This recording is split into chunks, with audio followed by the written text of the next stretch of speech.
Hi, everyone. All right. And hi, everyone in here. We're going to get started. We have a very full evening ahead of us. Welcome. It's so good to see you in person. I'm so glad I said let's do it because I was like not sure if yeah. So, and those of you who are either far away or far away as far as we're concerned, I'm really glad you're here, and it's nice to see you. And yeah, we've got a pretty full house in here tonight, so that's pretty cool. Austin, I didn't see what you wanted to do. Do you want, I don't know with Zoom what makes more sense. If you want me to lead, Yeah, or want me to turn you around and have you face everyone and oh no, it's fine. You can lead. I just let me try I think this. I can just kind of get us started on the check-in thing, which is just um well, when we're ready for that. I don't know if you want to do an overview of the night and then we can get going with that. Yeah, just a quick overview of the night. We'll do, I mean, there's not much to say about it. I'm trying to pull up my list of what we're doing tonight. Not a lot to say. We're just gonna do a check-in. It'll be probably the last big group check-in. And from here on out, we not always, but we tend to do more like small group or partner check-ins. But we will do that, and then we'll go over homework tonight. Because as you might have noticed, you are scheduled till 4:30 Sunday. I don't know if you noticed this. You're not scheduled till 5. I don't know. Laura may have adjusted it in case Erica goes over, and she might go over for a few minutes, but we used to do homework there and it was just brutal. So we're going to get homework talked about tonight rather than trying to like get it in your brains Sunday. That's kind of rough. And yeah, I think that's about it. And then we'll take a little break. At about 10 till or so, and then we'll get into the Gita for the rest of the night. Yeah?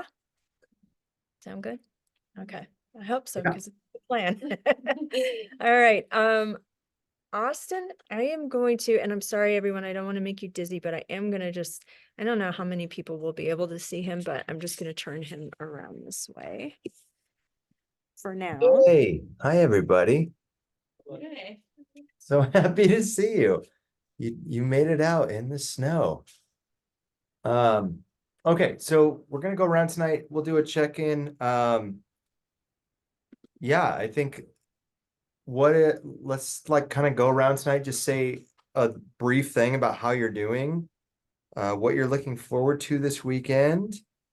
And maybe you could talk about like what you think will help you succeed this weekend, and if there's any I don't know if there's anything that is pertinent to helping us help you succeed this weekend. So maybe there's something like, oh, I know that I'm really tired, or I've got this on my mind. You know, maybe it's a particular obstacle that might be something that might make your weekend challenging, like maybe not being able to be there in person tonight, or who knows what. So um, just a pretty general check in about how you're doing, what you're looking forward to, and what you need to succeed, what you think you need to succeed, whether that's something you can give yourself or something you'll be looking for in general. Does that make sense? And I would say you've got about 2 minutes each because we need to have this wrapped up by about 6. Yeah? Perfecto. Okay, cool. Who would like to start? Could we just maybe do our home people first and then I'll start passing the computer around? Sound good? So I can't. I can start. You good, Mari? Do we need Yeah, I can start. Yeah, let's do names too. I got some nods. So if you'll do your names, that would hopefully after this time we won't need to. Okay, go for it, Mari. Yeah, my name's Mari. Pronouns are she, her. I'm doing pretty good. I feel good because I got a lot of the homework done.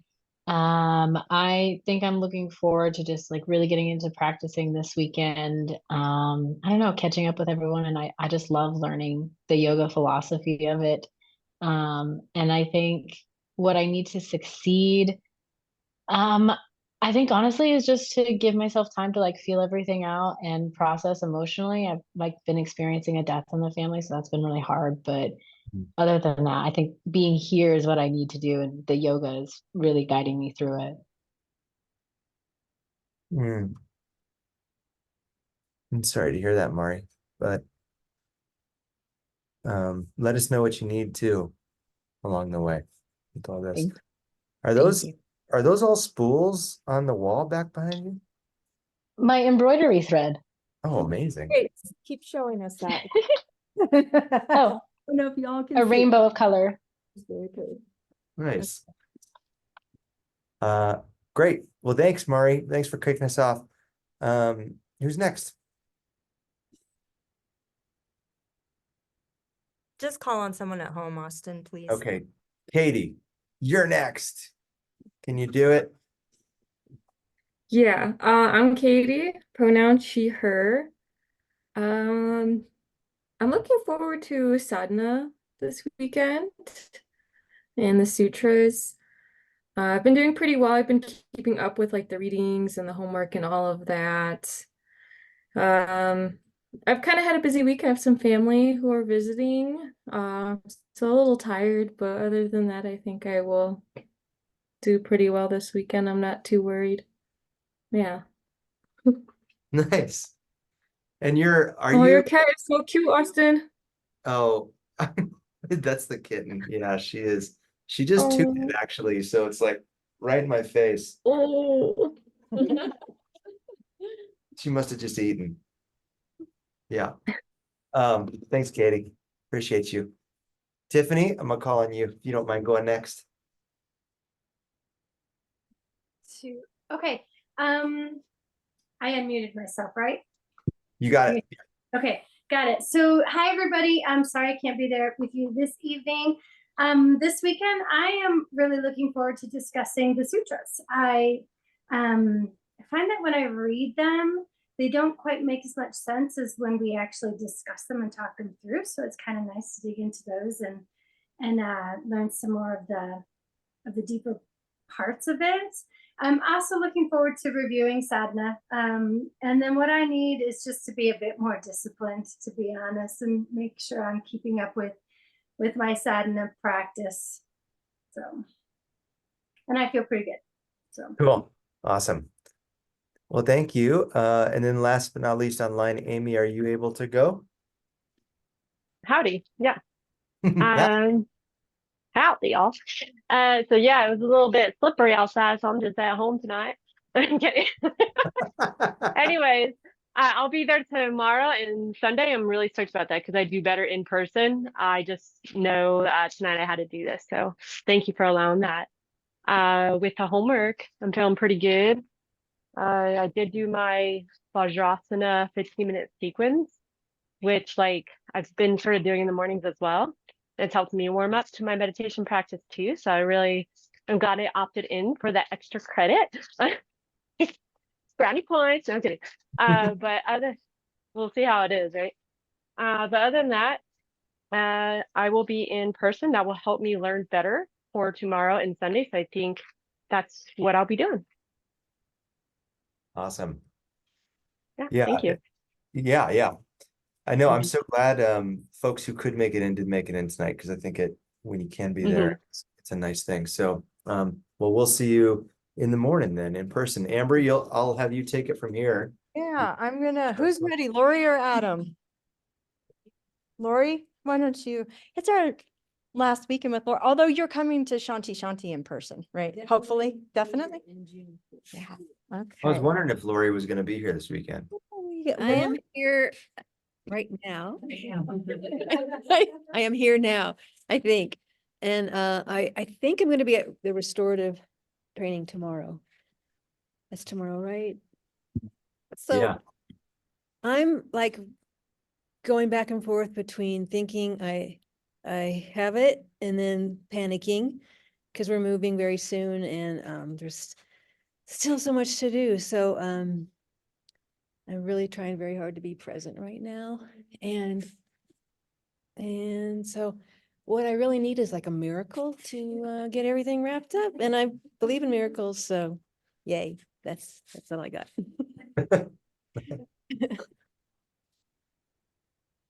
Hey guys, Ryan. I'm doing pretty well. I feel like I'm doing relatively well in consistency and things like that. I'm enjoying it. I'm really looking forward to just being around positive folks like yourself. It's going to be like a recharge for me. It's going to be really refreshing. So I'm just excited for that. And then as far as support, I think I really just need to mellow out a little bit. Just, sometimes I have a tendency to really like mentally just be somewhere else. And so I just remember that I'm here. Take it easy.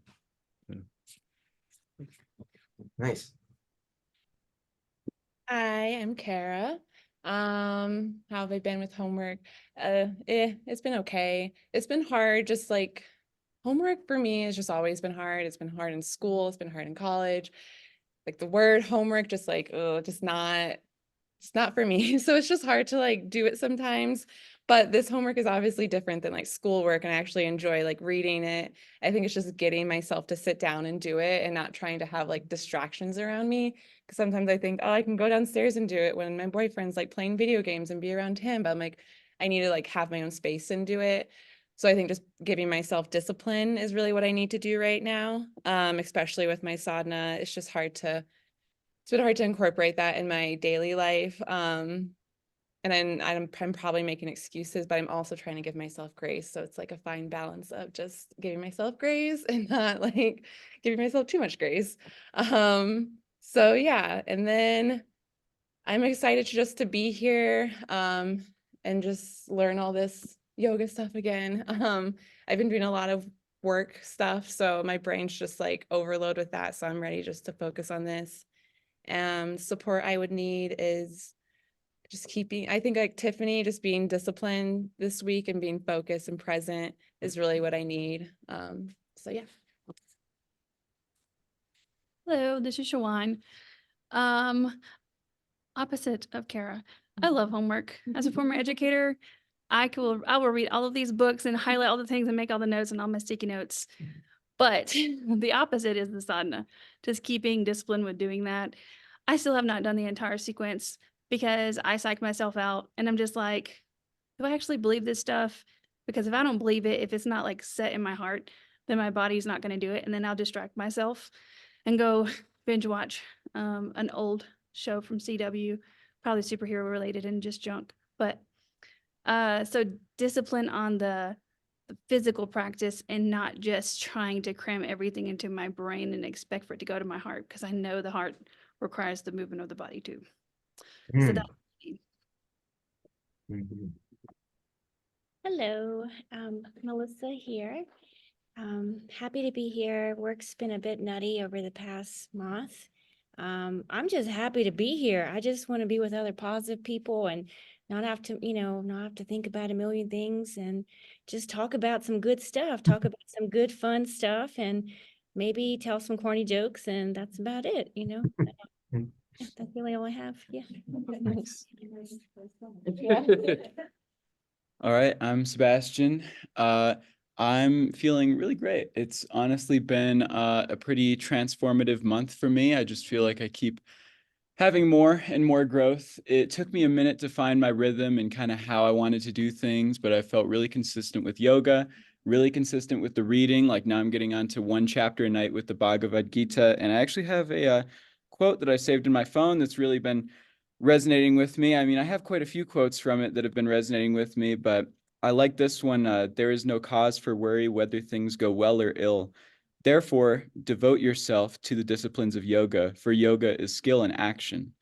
And that's just something that I've been really thinking about, because it's kind of saying like, yoga's got your back, just do the yoga. So that's why I'm here, because it's the yoga, it's got my back. Honestly, when things go wrong in my life or I feel like there's challenges, then I've just been calling to mind the yamas and niyamas, like letting go, letting the flow of the universe happen. And it's just been so weird. I'm like, I kind of step back and it's like things are just happening and it's so awesome. So that's how I'm feeling.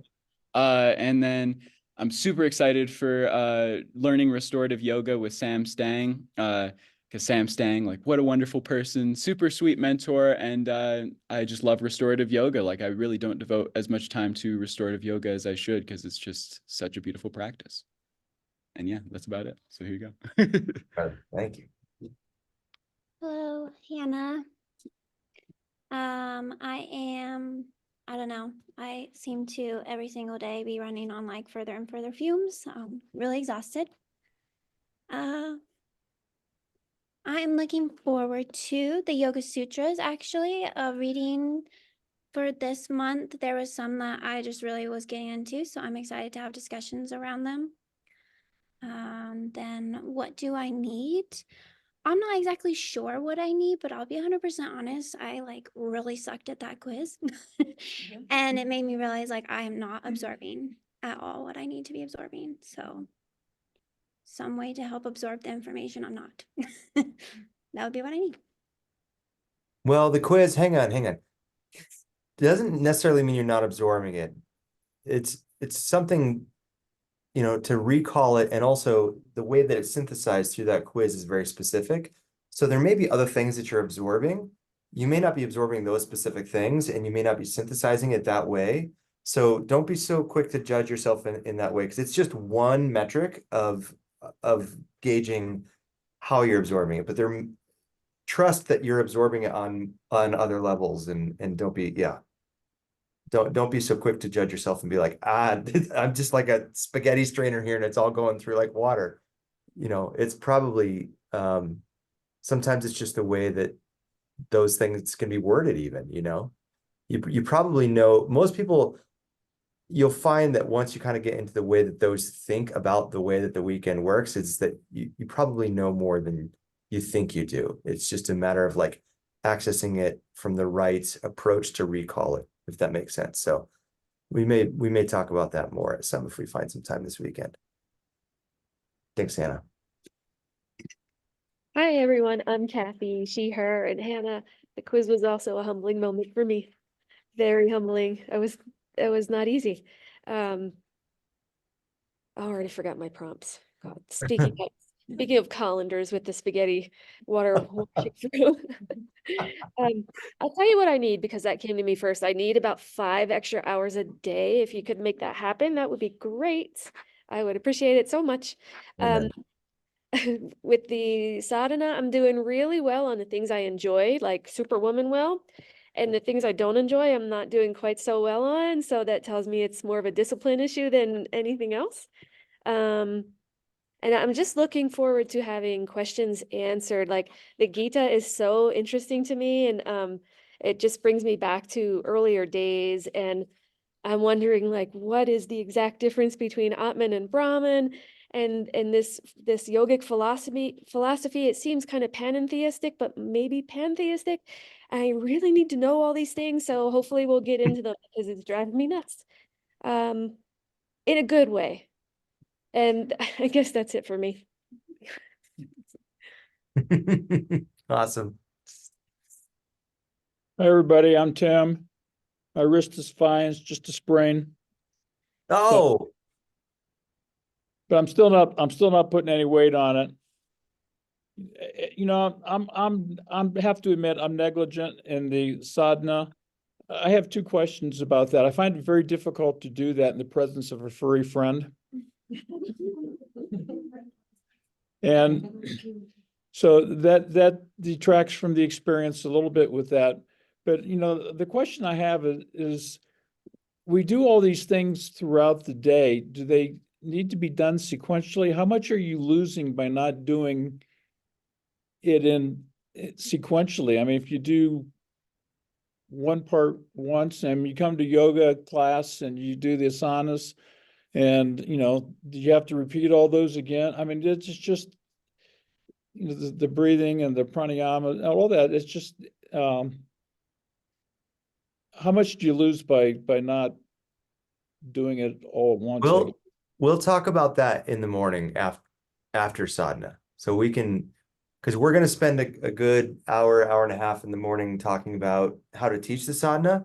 And so that'll kind of also give us some time to talk about how to practice it and look at what people are doing for best practices and things like that. So we can get into that question tomorrow, if that's okay. Can you wait one more day? I mean, I'm not asking for any answers now.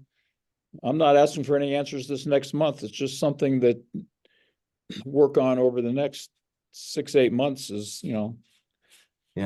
I don't have a time schedule for this. My time schedule is your time schedule, so. So no more moonwalking?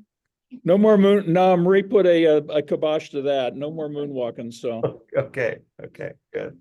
Glad the wrist is okay. Hi everyone, I'm Andrea. Really nice to be here. I'm so glad we're together.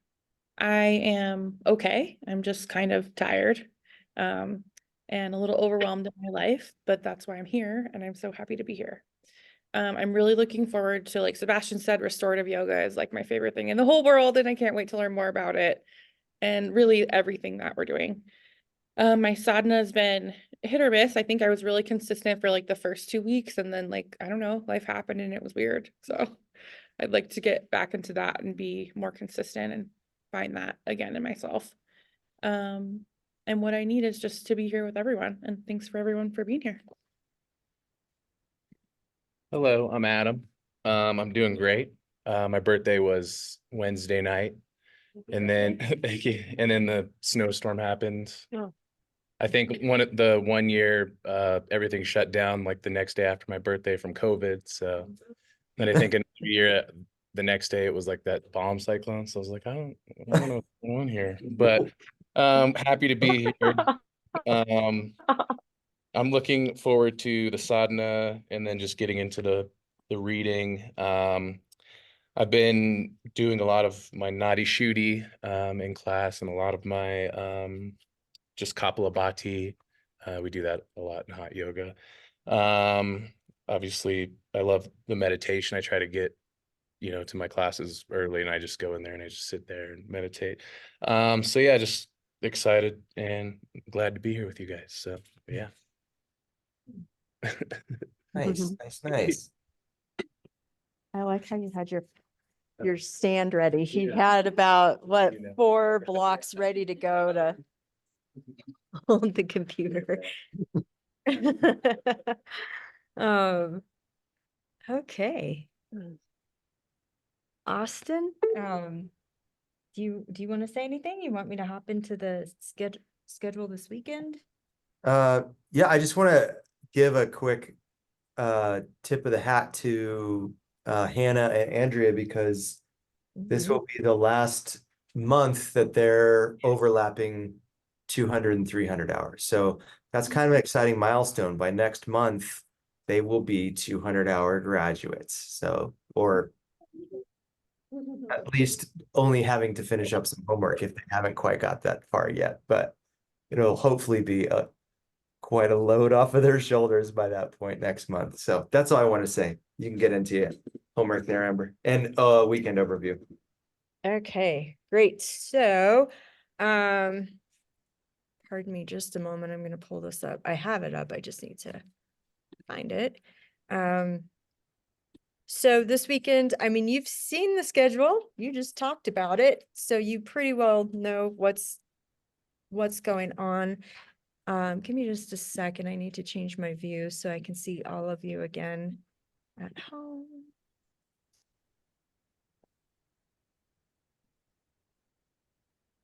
Okay.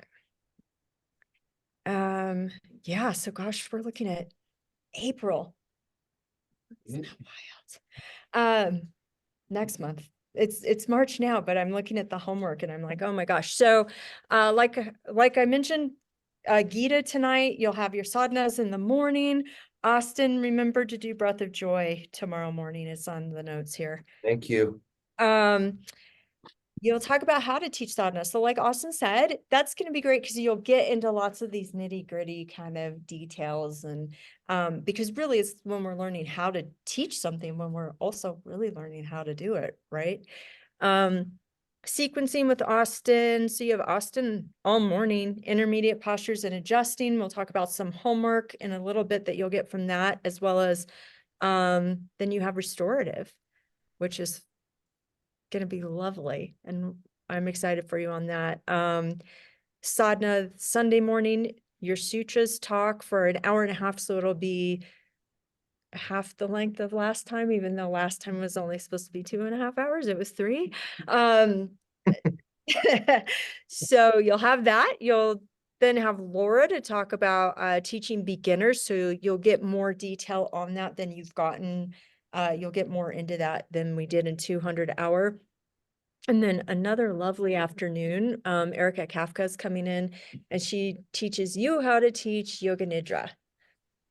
So you get all of these really learning how to do these just really just deeply healing restorative practices this weekend. So I hope you get a lot of enjoyment out of that. So that's the weekend overview. Mid-month is April 6th. Just so you know, 9:30 to 10:30. It says Austin on here. I'm not sure. It might be me. It might be Austin. We'll see what happens with that. And yeah, Austin, do you want to add anything about the schedule, or does anyone have any questions about it? I can say, I think during beginners, you're going to be moving around. So there's going to be movement during that. Sequencing, there's going to be some movement. There's going to be some small group breakout stuff during sadhana. And yeah, and then you're going to get to do a bunch of restorative poses and you're going to get to do yoga nidra. So this weekend should be kind of like a smorgasbord of, like Amber said, healing restorative yoga practices. Yeah, I hope it's fun for you. And Austin, I'm glad you mentioned that. You will not be moving much tonight. It's Bhagavad Gita, but I always want to the best of my ability, just remind you, do what you need to do. We'll take a break. And be back here around 6:30. So we'll take 2 little breaks tonight is my goal. But you know, do what you got to do. And I know a lot of you are tired. A lot of you mentioned that when you were coming in. So if you find yourself like, move around a little, you're not going to offend me. All right. Homework. Does anyone have questions? Are we good? Okay. So let's talk about your homework that is due. And of course, this is all in your master homework list. It'll be due in April. So it's on the page that says April.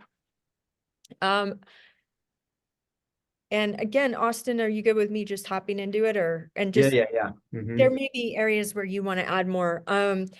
So if you haven't signed up for your sadhana sections, there are 5 sections you're signing up for total. So just make sure you've got all those. I don't have a report from Laura on if that's all done or not. So no, it's not. So thank you for mentioning it. Can we just see a quick show of hands who has signed up for that? Tiffany, okay. And Amy online. yeah, we got probably 2/3 in here have, so. Cool. The sooner the better for you folks, because then you get to choose when you get to do it. The last person to sign up probably is going to get the least preferable slots, meaning like sooner than later. So, I know that if you feel intimidated about it, I would always want to go later, but especially with the stuff that feels more foreign or difficult. So you might want to take a look at that if you feel any kind of sensibility around what I just said. I always like to get it over with. I'd be the one on the first month with the thing I'm most scared of, and then I'd be like, why have I done this to myself? Okay. So this is a thing that I want to explain to you. It says here, get a copy of the joint freeing series. You're literally going to Google joint freeing series, and it says joint freeing series in your docs here so you can find it. And you'll see, it's just something that we can't give to you. it's in the book Structural Yoga Therapy, but we're not, you know, that book's like, you don't have to buy it. If you do have it, you've got it, Adam? Oh, then I love that book. It's such a great book. But it's kind of, you know, it's not cheap and it's depending on what you want to do, but it is from this book. And here's what's important is when you're looking online and you go to like images, you'll see PDFs, make sure you get the 2-page one. If you have that book, you're fine. I still might photocopy it if you want to take notes. It depends how nice you want to keep your book and how awkward it is, because next month, and Austin, I think Sam is all set as far as I know. Sam is doing one of your sadhanas in the morning, and that's Sam staying, you'll be doing the joint freeing series, which is, it's a series that moves, it's called joint freeing, but it really, is about moving prana through all the joints is the idea of it. And it's really a great one to use for when you get to your one-on-one clients. There's some fantastic stuff in there. So just have something that's easy on your sadhana morning if you want to scribble any notes. You'll get more time with it, not next month, but the month after. Is when Laura will really go into detail, but we wanted to give you an experience of it first. Yeah. Questions on that? Does that make sense? You got it? Yeah, and I've actually used this with private clients and just randomly found it myself. It's the go-to. Yeah, Kathy randomly found it and used it with private clients. So yeah, it's the go-to. Yeah, it's pretty fantastic. So under the section that says review, it just says review March video. So if there's anything that you were zoning out for, certainly you're not going to zone out at all this weekend, right? But or if you just didn't quite understand something, or if you have to miss anything, of course, review it. Austin, it doesn't say on here, is there a review? I don't like the word quiz, but a review this month? There will be, yes. Thanks. It says it on the very next thing. Okay. Reading. So get ready for the next Gita. It's the second one, chapters 7 through 12, pretty straightforward. I really like, and I know Austin kind of got this flipped around, which was I should have checked first, but I like you to read those section introductions. I think they're fantastic. If you didn't this month, no problem. But I just think they're really good to read. Your essential to do is to read the actual Gita, but if nice to do would be to read those two. And I really strongly say it's very, very nice to do. Very close to being essential, maybe not quite. And then of course you have your sutra reading, which it's all listed here. One thing that I always think is funny, the way Carrera breaks it out, if anyone's following along toward the bottom, it's 2.24 to 2.26, and then it's 2.28. I mean, if I were you, I'd just read 2.27. I don't know, but you don't have to. So that's your reading for next month. Teaching. You get to do some teaching. Austin, is there, you know what I don't see on this document is, doesn't Sam give them homework?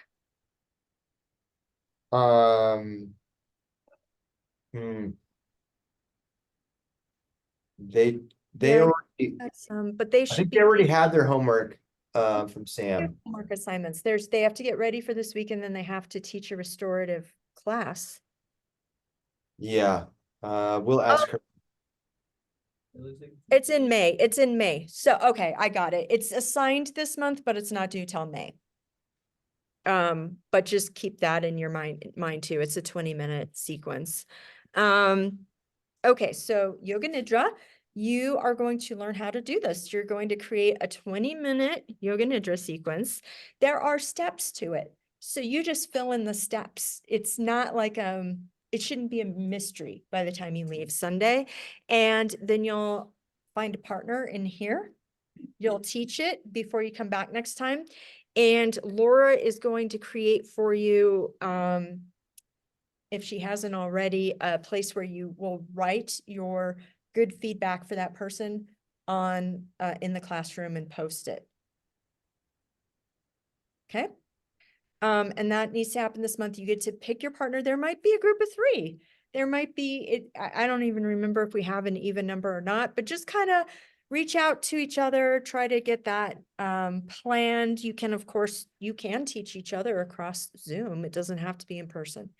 And then Austin's going to have you do some work with your intermediate pose, which last month, We'll talk about that tomorrow. you'll talk about it tomorrow. Okay. I watched the video from last month, so this looks a little different, but you'll have some homework around that. And then so I know this is a lot, but a lot of it's little checklist stuff. It's like just read a little bit every day and you're going to be fine. You know, I mean, it's easy to check off getting your copy of the joint freeing series. This is another just little kind of check. You are going to, we are going to start getting you prepared to work with your first private client. And this is cool because it'll be mental and emotional well-being. Now, we do not call it yoga therapy because for one, it's not, it's just yoga education. But also there's lots of issues with the word therapy, and also Yoga Alliance doesn't want you using it. So let's just not use it. Just when you start looking for people who maybe they just, you know, maybe they're like, I struggle a little with depression and I'd like some other tools in my toolkit. We're not going to promise to like wave a magic wand over anyone, but what we're trying to do is be like, hey, I'm learning about this, and do you want to meet and get together, and I'll give you some yoga tools to support you with this. And when you find that person, they will fill out, or you'll make a copy for them of page 112. That is just a little intake form. We'll talk about how to use that and what you'll do for it, but do that, get that intake form done. And this is just a way of us kind of slicing this project into smaller pieces for you. So it's not just like, okay, go get someone, have them fill out the form, and now you're going to meet with them, and now you're going to come up with a plan, and you're going to da da da da da da. So this month, just find someone. And here's my question to you. Who might be a good person to work with? And I don't mean you have to tell me like my mom or my, you know, but like who, let me say this. Do you think people really close to you, people you don't know? What do you think? People close to you? No, not. Not people close to you. No. Why, Siobhan? It could interfere with objectivity. And you could give them feedback that's actually not related to what they need because you know them so well. You have to watch giving them feedback that's not related for sure. It can be, I've seen it go both ways. When it's people you're really close with, sometimes they're just like, sure, I'll do it to help you out. And then they don't do a thing. And then you're like, well, I don't know if it worked or not, because that's part of this whole thing, is to find out like, what happened? And sometimes if people are just trying to help you out, but have no intention of doing it, that's not very helpful. You want to find someone who's just really committed to doing, and it doesn't even, tell them it's not even going to be that much. You know, it's just going to add up to maybe a few minutes a day, or maybe a couple of times a week, a 10 or 15 or 20-minute practice. This isn't a big thing for them to commit to. They just have to commit to meeting with you, filling out this form, meeting with you, or right after the May sessions, sometime in there. So you can tell them kind of what practices they'll be doing, and then following up with you. Okay. Yeah, so sometimes the people you know the best are not the ones to work with, but it can work too. If you really are in like a pickle and you can't find anyone to work with, Laura often has helped people pair up with people in like extended or intensive who are interested. So let us know if that's a situation for you. Your other option is to be your own client. pros and cons of that. What do you think? Yeah. Clients throw something that stumps you or like forces you to change in a certain kind of different way, which I mean, I guess you could have that with yourself, but like there's a little bit like you get different feedback from somebody else and see how it might change or want to do different. Yeah, you get different feedback. It can be tough to be your own client or two, and to be objective in that way, and to also, like, you've got to be sure you're committed to doing what you tell yourself to do. Are you going to be a crappy client to yourself? If so, don't pick you. But what is a pro? What might be something positive about going through this process? You could go really deep with yourself if you were in a place to do that. Yeah, if you're in the right place for it, you can really go deep with it, and also get a little bit of that experience of it being on the other side of it. Now, can you pair with each other? Sure, that's fine, but also remember, you all have a lot on your plate. So if you volunteer to do it, you still have all your 300-hour homework, maybe your 200-hour homework, and you're like, it's a lot to commit to. So, whether you are a client for someone else or yourself, just keep that all in mind. I would suggest going through this process with yourself at some point when you have space in your life, because it's pretty cool. Yeah. Did you record?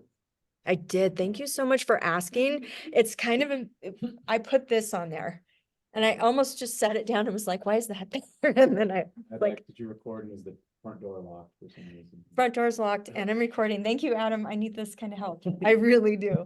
Okay. Any questions on homework right now? I know Austin will give you more, or Austin, do you have comments? No, I guess, just, that sounds like a lot, but just think about, like, kind of organize it in your mind that there's definitely some things that are just bite-sized, like that'll just take a few minutes, like Amber said, just getting a copy of the JFS, the Joint Freedom Series, that'll just take a minute.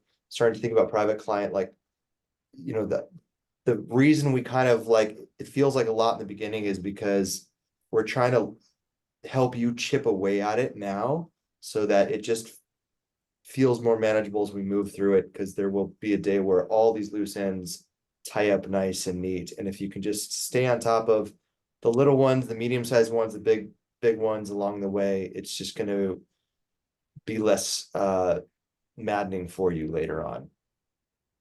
Because it's tough with some of this stuff if you fall behind, especially because there's such a synergy to the program, the way that everything at a certain different inflection points tends to connect to each other in different ways.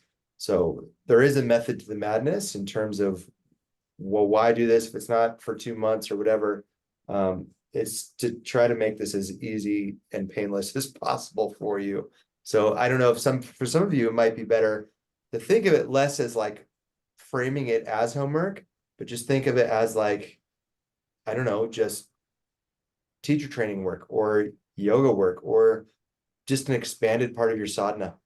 Just get it out of that part of your brain that makes it feel heavy and not doable, and try to remember, like, you chose this and you get to do this. And if you need help with it, reach out, please. Like any of it, even small, stupid stuff, like reach out to your sangha, reach out to your faculty. We'd much rather see you ask for help and succeed than silently struggle into the sinking abyss of shame, guilt, and anxiety around not getting it done. Yeah. Yeah, that sucks. We don't want you to feel that way. I know, but people do that and then they give up on it. And it's like, oh, but it was just homework. We can get through that. Yeah. Like, okay, so it's not done. Let's not give up this whole thing. I guess throwing out the baby with the bathwater sort of thing, maybe. And I would also add to what Austin is saying, time and time again, the thing we hear people say who really seem to get into a good groove is they consistently do something every day. Now, maybe you take a day or two off, but you have a schedule where it's like for me, this month, just getting ready, it was like 5 days a week. I'm working on the Gita for at least 5 minutes a day. And then I had days where it turned into 20 or 40 minutes and it made the other days later easier, but I know I'm like, I can give myself to do 5 minutes every day. And a lot of times it'll turn into more. So, yes, I would just say, you know, if it helps you, set your bar low, but be consistent. Yeah.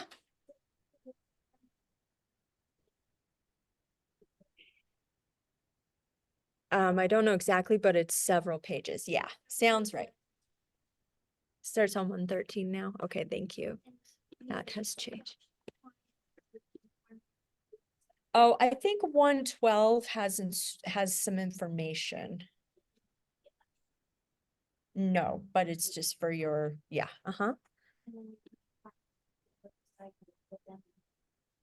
correct, yep. You'll be informing them, you want to start, you'll be wanting to start to work with them right after that, like, you know, 3-week point in May.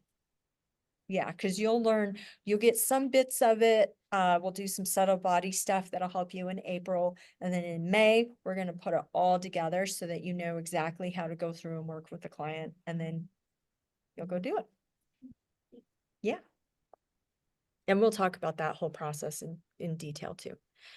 112 is in which section? And Oh, I can look for you real quick, Amy. Hang on. I think it's 5.2. 5.2. Oh, 5.2. 5.1. Just 5.1. 5.1. 5.1. 5 point something. Thank you. Okay. Anything else? Any other comments or questions on the next month? Okay. Austin, anything else you want to say? And then if we can take break at 6:20, that we're doing. Yeah, I'll just be quick with, I just want to say thank you everybody for just being here again this month. I mean, this is such I think it's just such a special thing to do this in the world, like the rare treat we get to like really work on healing, learning, and growing as a human being in all ways that we're a human being. And so, I just, as we're kind of gearing up for this weekend, I'm just so excited. And as we were going around looking at everybody, hearing the check-ins from everybody, it's just what an exceptional group of people. I'm just so excited to just be in this, it reminds me, there's this old storyteller who used to always start a story, and he'd say, we're leaving the normal realm of time and space. We're leaving the normal realm of time and space. And I always kind of feel like that way with this weekends, that like, and so I'm just excited to be traveling with all of you and just really look forward to it. So thank you so much. I'm just, this work is really near and dear to our hearts. I know I speak for Amber and I, and to get to do it with the likes of you is just like cherry on top. So yeah, just looking forward to it. Thank you all for being here. It's gonna be a fun weekend. Cool. Okay. Well, Austin, you won't see him again until tomorrow morning.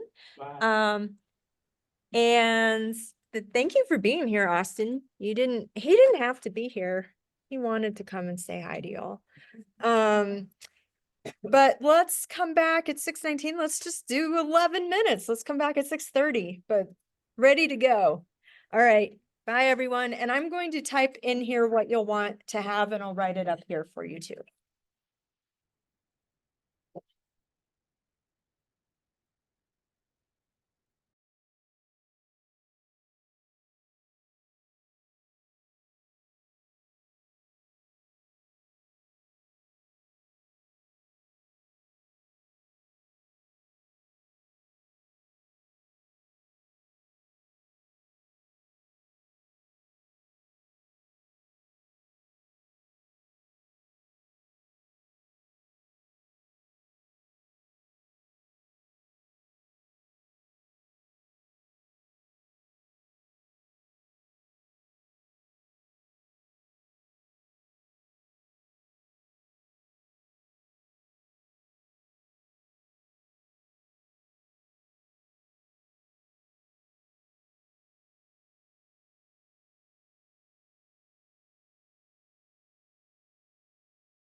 Okay, we'll start in a minute. 1 minute or less, I don't know. As soon as my clock says 6:30. I still need to get a watch to teach.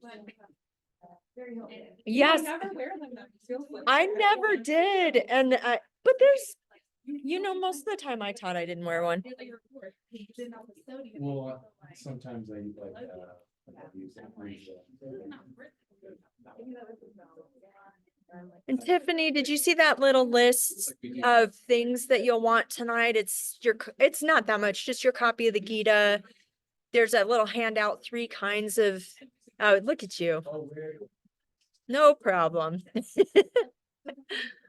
All right, here we are. We're back. We're back. All right, this is your little list of things. Have your copy of the Gita if you want to take notes, of course. That's, have something to take notes with. But the other thing we'll reference tonight is that handout, 3 kinds of yoga that is in the classroom. You can have it in front of you. You don't have to. I'm going to talk about what's in it, but I'm visual. I like to have handouts. And then if you want the Samkhya map, you can have that. But again, you don't need that. We're not going to go into that a lot. All right, let's do a little pulling prana just to get ourselves kind of focused and ready for the next. We'll do about another, I'm thinking 50-minute stint here. How y'all feeling so far? You seem alive. That's good. That's good. All right. So arms are overhead, palms. Did we do this last time? Palms forward. And it's almost like a Kapalabhati. You're pressing the stomach. I mean, it really is. You're just slapping the stomach back toward the spine as you exhale, and you bring fists down. The inhale is natural, just happens on its own, up and palms open at the top. Okay. And you'll do about 15 of these. And then we're just going to rest with hands on our thighs, eyes closed for a moment. Yeah. All right, here we go. Inhale, make your belly nice and round, and begin. Go a little faster. It's a pretty vigorous, and you're really pulling down. And it's like, imagine you're pulling prana into the crown of your head. Forceful exhalations. 3, 2, 1. Rest your arms, close your eyes.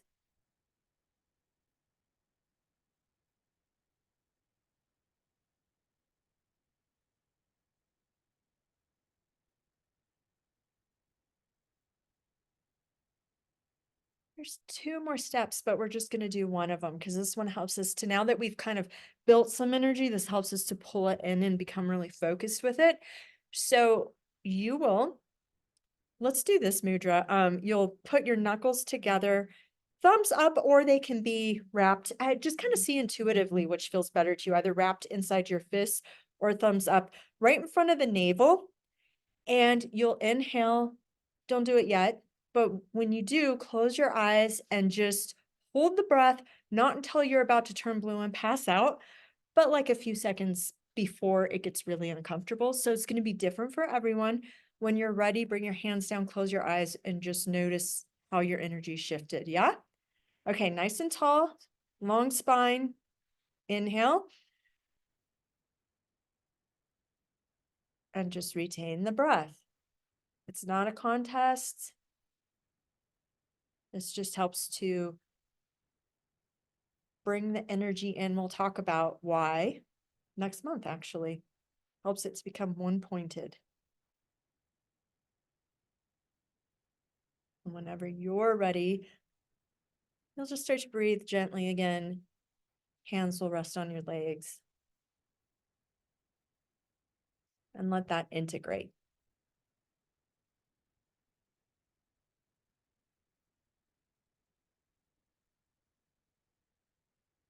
Go ahead and open your eyes. How are you doing? I always feel like you can feel the energy shift with those. Like it's just, I don't know if you felt that, but it's like, you can just sense the room kind of shift. I like to teach you that because it's a nice one. Even if you're getting really tired on these weekends, take a bathroom break and go do that in the hall or the bathroom too. Like you can do these things to support yourself. Okay. Even when the teacher doesn't guide you through it, although maybe don't sit in the back of the room going, okay, we're gonna start talking about the Gita. Yay! I am so thrilled. I don't know how you're feeling about it yet. But I'm hoping you're going to get excited about it. The Gita is my favorite text, and I just have so much love for it. And I did not the first time or two I read it. So, you know, it's just one of those things. It's, as you're reading, grant yourself grace. It's not written like our typical text or story. It's not written like a story where this happens, then this, and then this, right? And it's also not written like we're used to with nonfiction, where it's like, here's the premise, and then here's chapter 1 about this very specific idea, and then this chapter. I mean, it's, you might have noticed, it's like following a ping pong ball. It's like a little bit over here, and then this idea comes back, and then this idea. We're talking about meditation here, then we talk about this over here. It's just kind of, but it's a constant threading of similar ideas. So anything that we don't get to, they come up. It's very repetitive. These ideas will come up again and again and again. The goal for tonight is, before we even think about the Gita, did I bring my Gita in here? I did. It's right in front of me. It's right there. We'll talk a tiny bit about the history. We'll talk about some key concepts. I just think that's so important to help for you to get deeper understanding and meaning out of it. Because it's an easy text to just read and be like, okay, cool, but okay. And along with those key concepts, I just really think there's kind of a way of reading that helps, I feel like, with the Gita that we'll talk about. We'll talk about the 3 kinds of yoga, because that's the Gita goes on and on about these different kinds of yoga. So it's really beneficial to have a little bit of background in that. I mean, this is written for a society and a culture that kind of knows this stuff already. So we need to do a little backtracking so that we can get ourselves somewhat caught up before we start and expect it to make any kind of sense. So yeah, some key concepts, 3 kinds of yoga, history, a little bit of history, not much. And then we'll take a break, and then we'll hop in, and we'll probably get through the first 4 chapters tonight. Yeah, I just kept it recording. So if you said anything at break, it's forever. If you were like, what's Amber wearing? What are those earrings? By the way, they're little origami earrings. Aren't they cute? But I might just hear it later. I'm kidding. Okay, so has anyone read the Gita before this? You have? You read it with your training before? What versions did you read? I read this one. Oh, Graham Schwenk. Okay, he's one of my teachers. It doesn't have much commentary though, does it? It has none. Yeah. Cool. So again, what is the thing we think about with yoga and yoga philosophy? What's that little analogy that we think about? Acting, dipping the cloth. This is really the first time your cloth is being dipped, so to speak, with the Gita for most of you. And so that means certain things are going to land, certain things aren't. It is, again, like with the sutras, it's normal to be left with more questions than you even knew you had to begin with these texts. I feel like I didn't really start to get my head around the Gita until the 3rd or 4th time I studied it with a teacher. I had read it even more times. You're probably quicker learners than I am, but and what I mean by that is taking it into, like you were saying, Shawan, like my heart, not just getting it, intellectualizing it, but you have to kind of start by intellectualizing, and that helps. So what I'd like you to do when you're reading next month, I will show you a list of words that we'll have in a minute. And I want those words next to you because I think they will help with your critical reading skills. As you're reading, you're going to look for words that make you think, oh, this is about Purusha, or oh, this is about the gunas. This is Rajas. Even though it doesn't say Rajas, it says desire. Things like that. Okay. We'll talk about that. But I want you to, when I get this list out, I want you to take a picture or write it down and have that next to you when you read. It'll just help deepen your reading.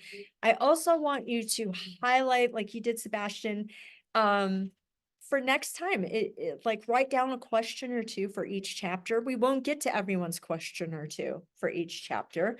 We won't get to all of your favorite verses, but we might get to some. And what's important is you're questioning as you're reading. So you really want to develop that skill rather than, and then it does just become like water through the strainer. If you're not really sitting down to critically read, then it is just like, and I know, because I've done that with this book plenty of times where I'm just like, yeah, I know what's going to happen. And then I'm like, wait, okay, Amber, like slow down here. So this, does anyone know what Bhagavad Gita means? What? The beloved Lord song. Yeah, or the Lord song. Bhagavad being Lord and Gita song. It's probably from 600 to 300-ish BCE. It is from a much larger book called the Mahabharata. And that's 1.8 million words. It is the longest epic poem that we know of ever. There are abridged versions you can read that are a lot of fun to read. It's like, if you're someone who's kind of nerdy and likes Lord of the Rings, you might like the Mahabharata because there's like really wild stuff happening in battles and things. But this is one chapter in the whole thing. And if you ever do want to read it, let me know. I can't remember if I put the references in yours, but I have some that I can refer you to. This is just one little chapter in the whole thing that many people think was probably inserted later, because it doesn't really fit the rest of the text. It's very different stylistically, like, and to have something from this time period, I mean, just think about this literary device of time stopping, and yet there's this like conversation going on that's happening in the world, but not of the world. And like, that's such an interesting literary device that you just wouldn't really, it's very strange to have that in that time period. So it's very interesting, I think, just how it's written. It is revolutionary for its time. It is the householder's guide to liberation. That's why. All Indian traditions are about how do we get liberated. And any Indian philosophical school that is considered a serious one, there's certain texts that they write commentary on in order to kind of establish their view of the world. The Gita is one of them. They have to have commentary on the Gita. So depending on who you read, they may have very different views. And we'll talk about that a little when we get into the three kinds of yoga. It is, up until this point, liberation has been for a select few. It's people who have incarnated, luckily enough, into a life where they get to, be of a certain caste and go study the Vedic scriptures and things like that, or they are total, which both believe in renunciation, but they renounce everything and go live in a forest. So it's about like renouncing, not acting in the world. So renouncing relationships, renouncing worldly things, renouncing everything that you possibly can, because you don't want to accrue what? Karma. And the Gita says, no matter what you do, you're acting. Even if you just like go stand on one leg in a forest for 20 years, which is one of the tapas that some of these sannyasins, some of the renunciates do, some of this stuff. The Gita say, no, it doesn't matter what you're not doing, you're doing something. So instead we have to find a way to act without acting. And therefore, all of a sudden, people who never had a chance at liberation, at least in this life, have a chance. So it has a little spot in my heart for that reason too. The battle itself is, at least in any tradition that, I'm not sure how I want to say that. Let's just say a lot of traditions, the battle is seen as a metaphor. Because, and if you've read, I can't remember, I think it's in the introduction, that like 70-page introduction or so, which is fantastic. But you know, it's kind of hard to square non-violence, non-harming with this idea of battle. And so the way people have done it is it's like it's a metaphor. These characters are not outside of us. They're within our own hearts, within our own head. They're all aspects of us. And it's about how we have to go fight our darkest shadows. We have to fight our biggest demons. We can't just get complacent and lazy about it. We have to do it, even when it's hard and scary. And of course, there's traditions who would say it's not a metaphor, but you know, that's generally, I would certainly myself fall on the side of viewing this as metaphor for battle. In it, God, or the Lord, is in its immanent version as Krishna. So by immanent, what do I mean? What's the opposite? So what's transcendent? Above, like beyond, like we can't touch. So the transcendent version of God, we can't even begin to wrap our puny little minds around, right? Or divinity, whatever you want to call it. So there's an immanent, meaning a physical version. There's a version of this world of God, known as Krishna, who is teaching Arjuna about yoga. And really with each lesson, Arjuna's question style and the focus. What do you think the value of having an immanent God in this story is? Having Krishna be an actual person of flesh and blood, driving a charioteer who's actually Arjuna's friend. What's the value of that versus just having like God in the sky? It's real. It's what? It's real. It's real. Yeah. Source of information. Yeah. It makes it attainable. Seeing is believing. It makes it attainable. Yeah. And you're all right. It's in the traditions, in these traditions, it is about developing a relationship with divinity. And you, at least in these traditions, there's like a saguna, or there's a version of God who has no gunas, is qualityless. And it's like, but you can't have a relationship with with something that has no qualities. How can we're humans, you can't love that. You can love the feeling of peace. You can love the feeling of, if you think God is peace or something like this, but even that doesn't get you into relationship with divinity, with God. Instead, you need a God with gunas, with qualities, so that you can just in your heart really develop love. It is a lot about developing that love. However, so all of that said, when I read this, I was like, does Arjuna know or not know? who the heck Krishna is, because it seems to go back and forth. Have any of you run into that in your minds yet? Yeah. So that is in all of these stories about immanent forms of God. One of the things that happens is something called yoga maya. And maya means illusion.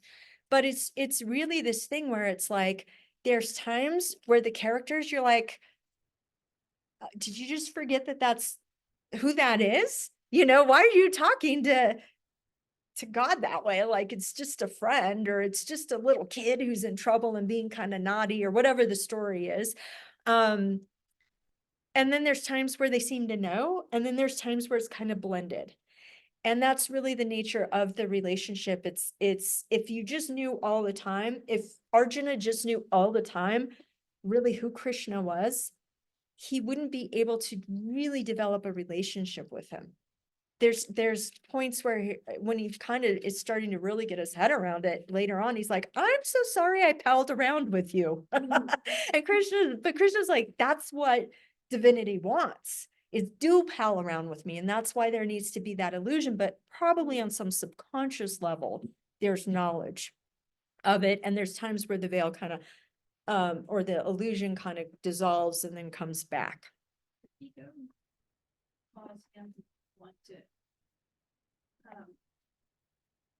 not even consider that, like he's just like this very warrior, and like I'm the most important person talking here, so I'll just listen to my questions and answer them. Could ego cause him not to even consider that, like I'm the most important person, and why are you even talking? Well, funny story is that's the reason he wound up with Krishna as his charioteer. Should I tell you this little story? Would you like to know this? So Krishna is like, okay, I was going to tell you this in chapter 1, but let me pause. I'll come back to when we get into chapter 1, I'll tell you this, okay? That's a great question. And the answer is yes. Ego can make it can really obscure that relationship more and more and more. And that's really how Krishna wound up being the charioteer for Arjuna rather than for his cousin. So that's a bit about the history of it and kind of its place in the culture. It's a sacred text to billions of people and has been for a couple thousand years. I mean, it's pretty amazing. And so if nothing else, just remember, just enjoy the journey of studying something that's sacred to so many people. And people although of similar traditions, not the same tradition. I think that's really interesting too, right? Okay. Can we hop into a very short little Samkhya review? Okay, I know that's shifting gears. Can like mentally shift gears. Samkhya is important because just like have you already heard some Samkhya terms when you're reading? What are some that you've heard? Do you remember? Seer and the seen. Nice, Hannah. And what is seer another word for? Does anyone remember? Purusha. Purusha. Yeah. Okay, the seer. Right. And real quick, just to tie it, I think too, the more we tie it to the sutras, this helps our understanding. What are three tests of if something is Purusha or the seer? It's unchanging. Pure and unchanging. So we've got pure, we've got unchanging. Unbounded. That's in the Gita. But they're basically similar. If something's never born and never dies, it's eternal. All else is what? Prakriti. Prakriti. Yeah.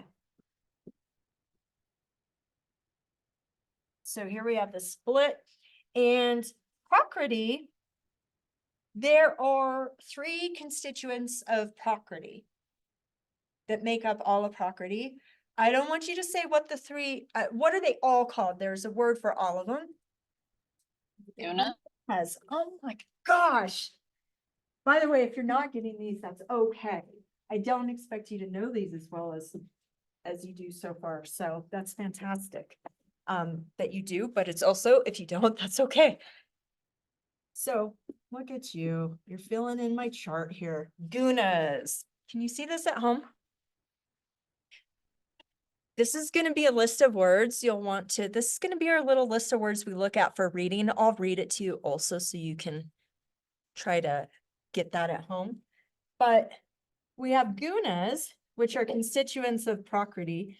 The first one is what? Tapas? No, not tapas. Thomas, is that what I heard? Thomas? And it's dull, it's inertia. I don't know if it's really the first, it's the first on my list. It's actually, when we look at our chart, it's blocks the light the most. It obscures things the most for us over here in Prakriti. So it's hardest for us to see Purusha, the more tamasic we are. The next one is ding, ding, ding, ding. Rajas. Rajas. It comes from, the root here is raga, which is desire, by the way. So this is the one. Here's where we're getting into yum and yucking, because when we don't want to do something, we tend to get tamasic, right? We have these vrittis, we have something come in, we have a memory of it being unpleasant, and our vrittis are just, right? Our movements of the mind stuff are just like, blah. I'm gonna avoid that. So Thomas, not always, but we could say Thomas is probably very correlated with yuck when we're yucking. And remember, both Thomas and Rajas were not acting in freedom. We're not acting in the gap between stimulus and response. Instead, we're just kind of getting, blown around in like a leaf on the wind by yucking and yumming, which of course Rajas is desire, is raga, which is desire, which is yum. Which when it's thwarted, we get frustration, anger, because we don't get what we want. It pisses us off. Yeah? Okay, what's this last one? Sattva, yeah. Or what? With a V or a W or kind of a sound in between. It's regional. Kind of depends. Sattva is what we're really trying to do with all of our yoga practices. Yeah. It's integration, it's integrity, it's but even more, it's peace, it's harmony, it's there's clarity, discernment, all of these things here too. So our yoga practices, we are trying to make our vrittis and our minds stuff, meaning our bodies too, more and more sattvic. So this is, we're trying to, actually Graham Schwag talks about this, we're trying to take these vrittis that are going around this way and we're like, go that way, right? Almost like a jujitsu with the vrittis where you take their own power and throw them in another direction is what he likened it to. Okay, so that is our little review briefly of Samkhya. Is we are trying to remember who we really are, which is Purusha, Satchit Ananda, the seer. We get confused and think we're only Prakriti, and it's not that we aren't Prakriti, we're just only Prakriti for a flash, for this instant. We're so much more than that.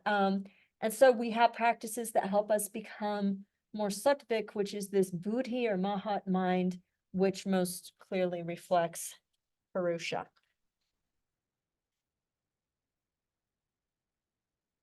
Is that a good little review? Were you did you remember stuff from last month? More or less than you thought you might? How are you doing with it? Yeah? How about at home? Yeah? Doing great. Okay. I have a soda water behind this board, and I'm just wondering how many people are really nervous that I'm gonna knock it over. Anyone in here like just can't stop thinking about that soda water?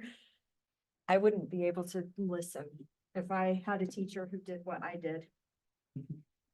Now there's tea. There was soda and tea. Now there's just tea. Okay.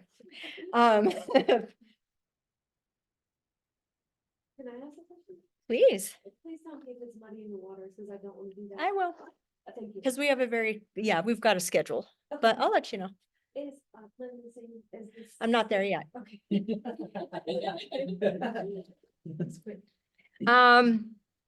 And I'll say this, it depends who you talk to. And that's where when we get to the 3 kinds of liberation, which is the 3 kinds of yoga, I think that you'll get more clarity there.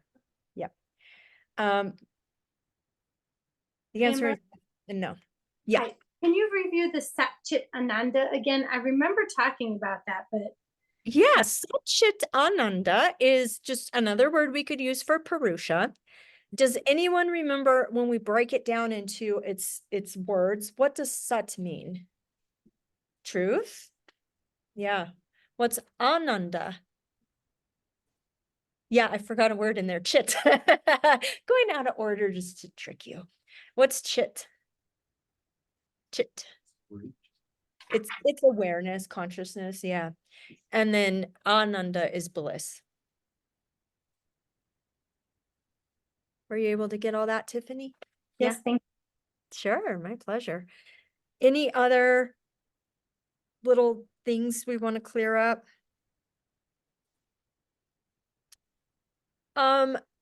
Here's a question. Just based on the 6 chapters you've read of the Gita so far, do you think Krishna would say, if you have a choice between being tamasic or being rajasic, which would he say to be? Yeah, rajasic, because that's movement. And yeah, there we go, Amy. Thank you. Rajas, there's one of the commentaries, Satchitananda says, you know, it's, if you can't get sattvic, that's okay, but do something even if it winds up being the wrong thing. Move, be active, participate, because the worst thing you can do for yourself, for your relationship with your true and abiding self, is to do nothing. Okay. Oh,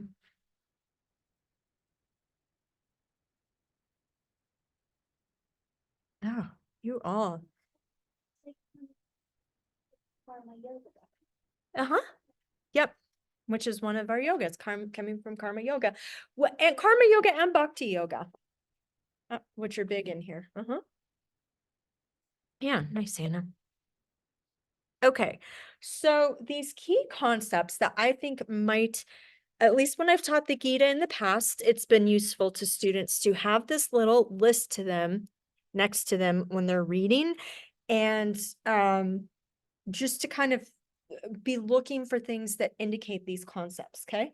So the first one is eka. I did a capital A, so you know it's the long A, grata. Ekagrata, which just means the single or one-pointed focus. And I know you won't see ekagrata in this translation. You'll see it one-pointed focus. But you know, it's also indicated when it's saying, you know, someone who's not getting torn around by their sense objects, getting pulled this way and that way, right? This all is pointing toward this, because the more we have single point of focus, the more of which guna are we cultivating? Yeah, Andrea, and over here, sattva. So ekagrata helps us to learn the skill of concentration, which, by the way, that's also important in the sutras, right? Concentration is the step right before meditation. Meditation is the step before absorption or samadhi. So this is a part of the process is we sattva-size the mind. We learn one-pointed focus so that we get more sattvic for lots of reasons, but then it also will help us in our meditation and things too. Quick question. Yeah. So how is ekagrata and drishti like similar and different? Drishti is where drishti versus ekagrata is literally just, this is more mental, whereas a drishti is where you're really putting your eyes. But you're making a really important, that's an important thing to notice, Sebastian, because in yoga, to a degree, where your eyes go, your mind goes. This is why in like REM sleep, what are your eyes doing? All over, right? So if we can control where our eyes go and make them one-pointed, we also start to make the mind more one-pointed. So there is definitely a very strong connection between the two. I love that you brought that up.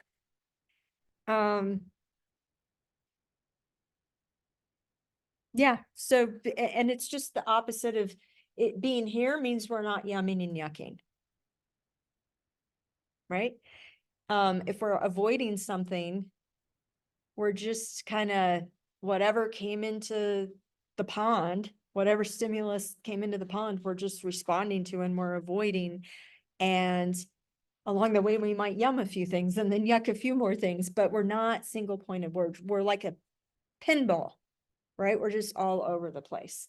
Yum yucking tosses us around. Look for yum yucking, and it's not going to say yum yucking. Instead, it's going to say pleasure and pain. It might say hot and cold. You'll see your pairs of opposites are an indicator of yum yucking.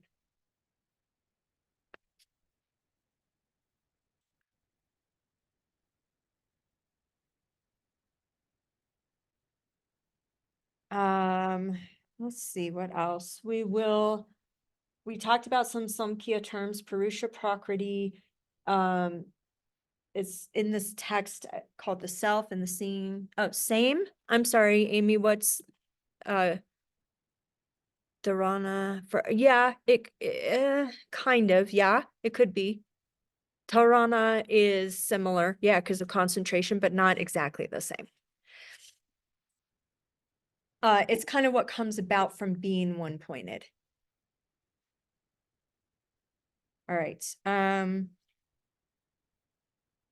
Totally forgot what I was just, oh, Purusha Prakriti, you'll know there we're talking about Samkhya philosophy when we're hearing about the self, and Eknath Eshwaran in his translation will use that capital S. You'll see it in, have you seen it already in there? Yeah, it'll be like self-realization, which is a term that gets misused in Western kind of like spirituality. It doesn't mean like to understand your own psychology. Instead, it means to have an even deeper than an embodied understanding, a realization of who yourself actually is, of that Purusha. See or seen, those that we talked about. Look for gunas, even when it doesn't flat out say like rajas, when it's referring to desire, you can infer, you can be like, oh yeah, because the guna that moves desire is rajas. So all of these little things can help build those neural pathways in your mind. We will talk more about these later tonight, dharma and karma. They're huge concepts in this book, huge. And I'm sorry, I know you can't see that. But have them on your list, because there are times when it's flat out going to say dharma, and then there's times where it's going to say duty or other things, and just in your mind be like dharma. But then why does dharma matter? Oh, dharma helps us to act in the world in a certain way where we don't accrue karma. And why do we want that? Because we're trying to get liberated. So just kind of keep these threads going in your mind the best you can. Karma. And then these are the 3 types of yoga. And I think we'll hop into them. You good? Okay, we'll go for about 10 or 15-ish minutes and then we'll take another break. This is where you do have a handout called 3 Kinds of Yoga. And is it okay? Are you all good on this at home? Does anyone need any more time? And I'll leave this up for you here if you want to. Okay. I think everyone at home is good. So, Indian traditions tend to be very pluralistic. Does anyone know what I mean when I'm saying that, or have a guess about that? Have you heard that term? Pluralistic in general just means there's like my tradition might be different from Lori's, but I respect yours. And I actually think it's true. It's just not as true as mine.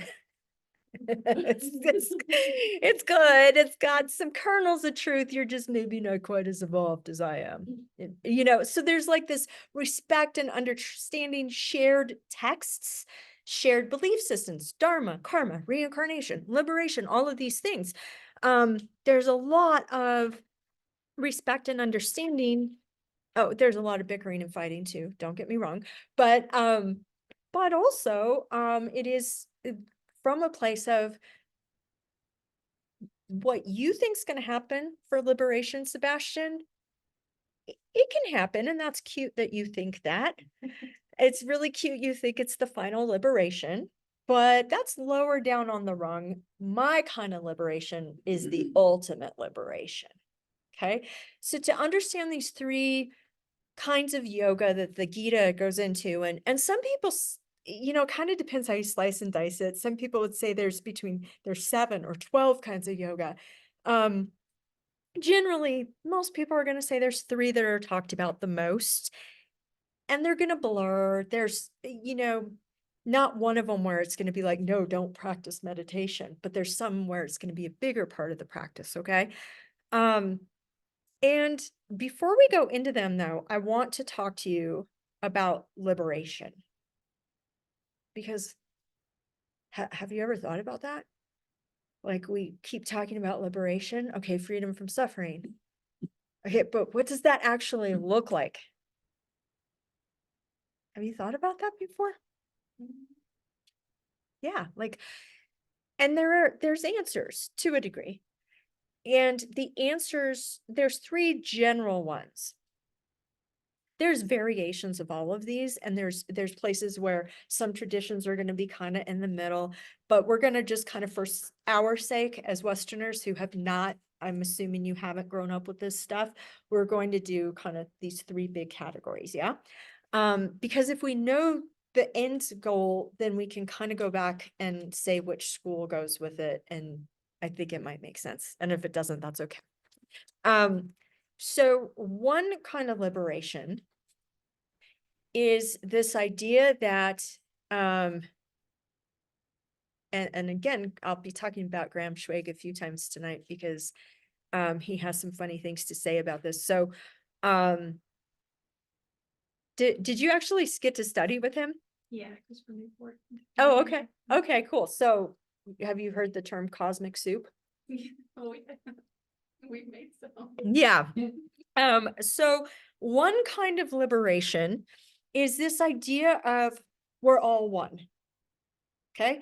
So that when you get liberated, and here's where I'm answering your question, Kathy. God, it turns out God is not separate from you.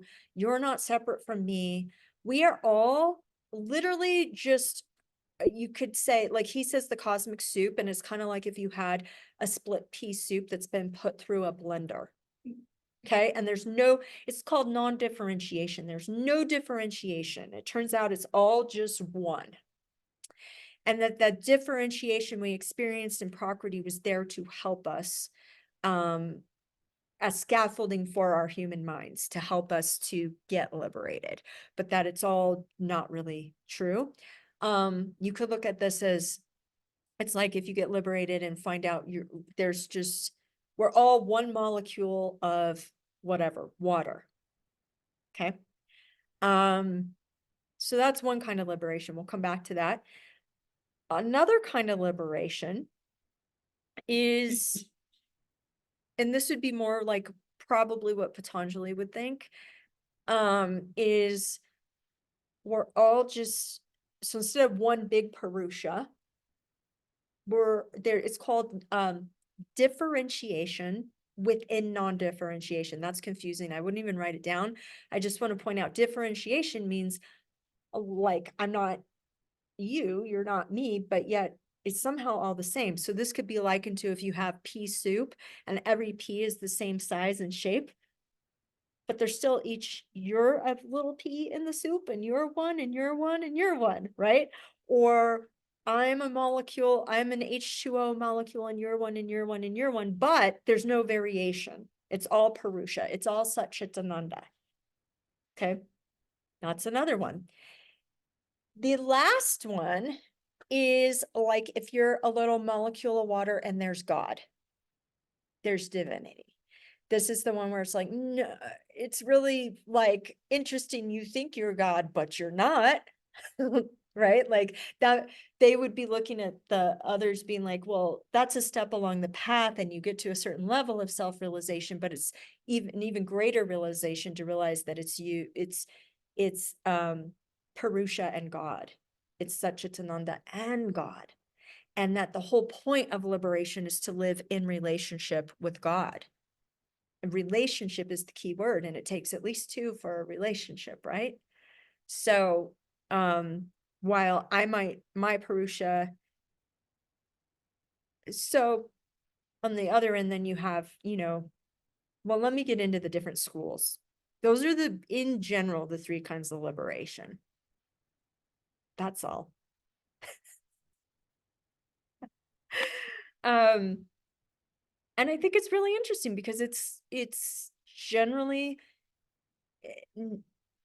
accepted. Like Edmund Bryant teaches a lot about how like in the different traditions, they're not going to be like, well, that one's a bunch of crap, it's not true. They're just going to be like, hey, my tradition, in mine, when you get to the final liberation, you realize we're all one. Yours is a step along the way, and that's great, and it's true, and that is a level of liberation. To be in relationship with God is great, but eventually you realize you are God. Whereas over here, they're going to take the opposite and be like, that's a nice level, but eventually you're going to realize you need God too, and that's a deeper level of liberation. Okay? So the answer is, Kathy, it depends. Do you see it though? Does that, yeah? Okay, good. She was asking if Atman and Brahman are one and the same. Atman being another word for Purusha, really. And Brahman being, that's generally the word for God or the transcendent God in this text. Not to be mixed up with Brahman or Brahma. Who would be like a lesser one. I don't know. That's another whole thing.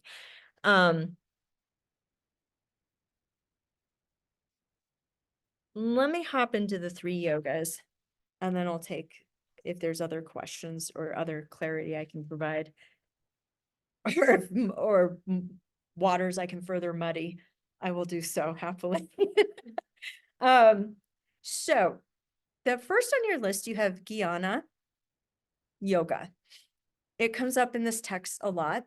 Advaita Vedanta is a huge tradition in India that is a proponent of Jnana Yoga.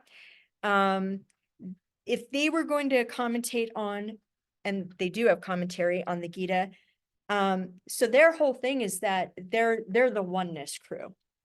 They're the ones who are like, it's oneness, but to get there, at some point, you have to stop acting in the world. You have to renounce.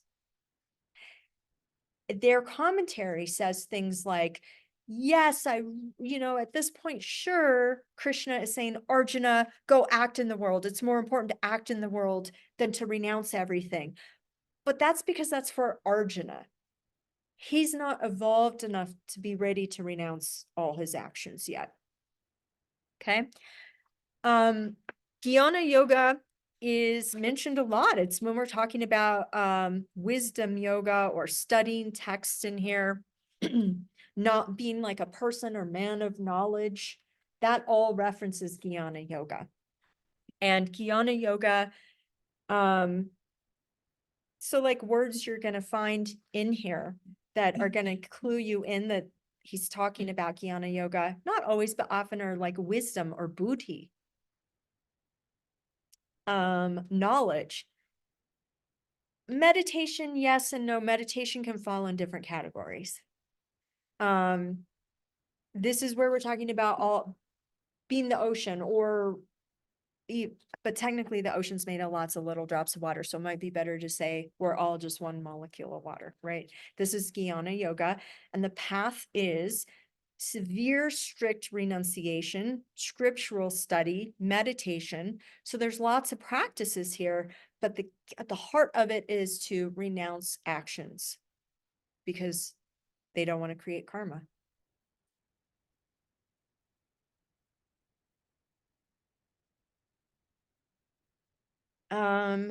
So also like self-realization might indicate Jnana yoga.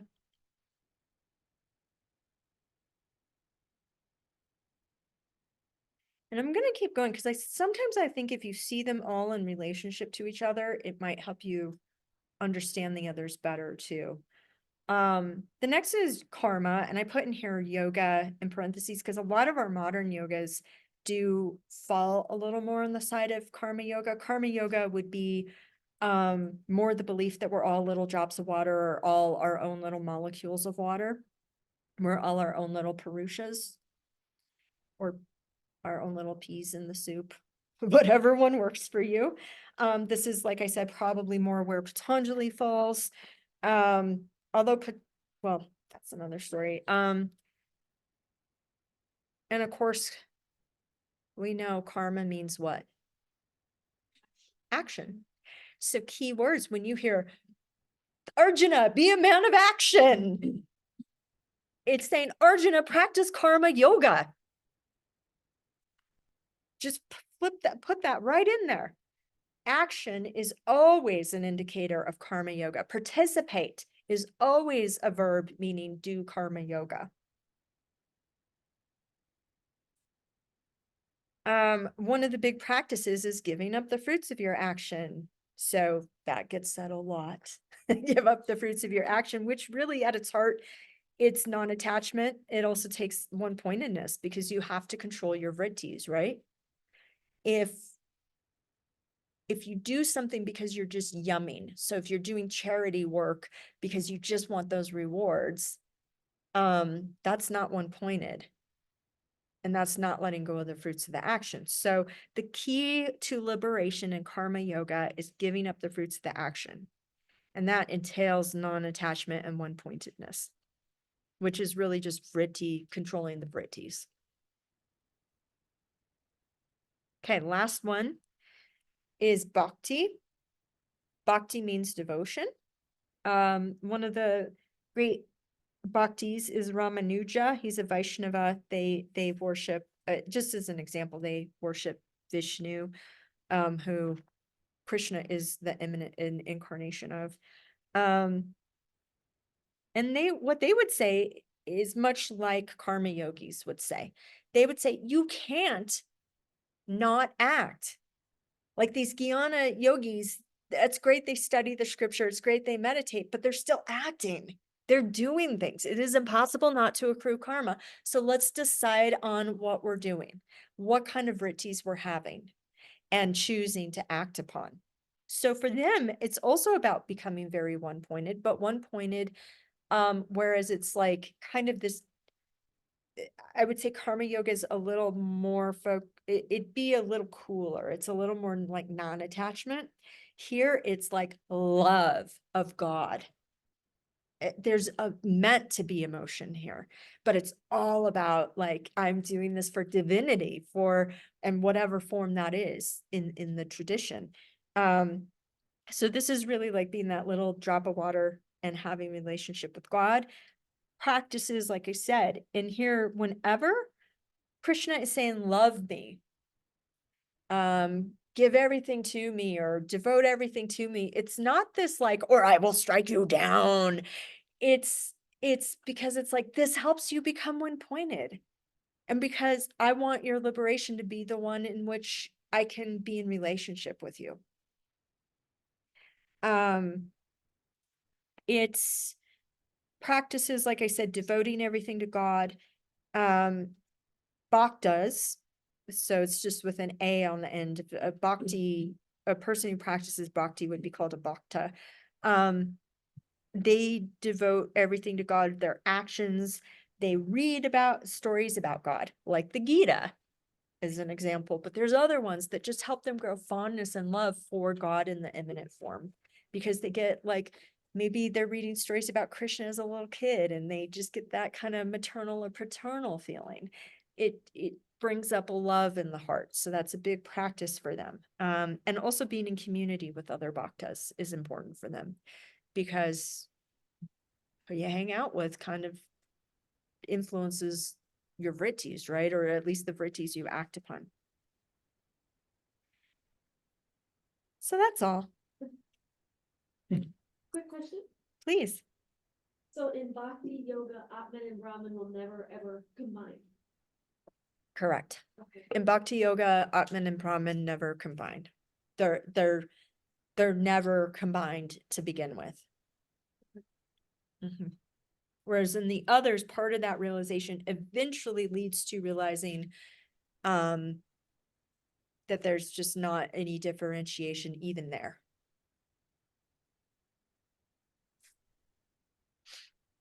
I have a paper I wrote on it. If anyone's nerdy enough to ever want to read it, let me know.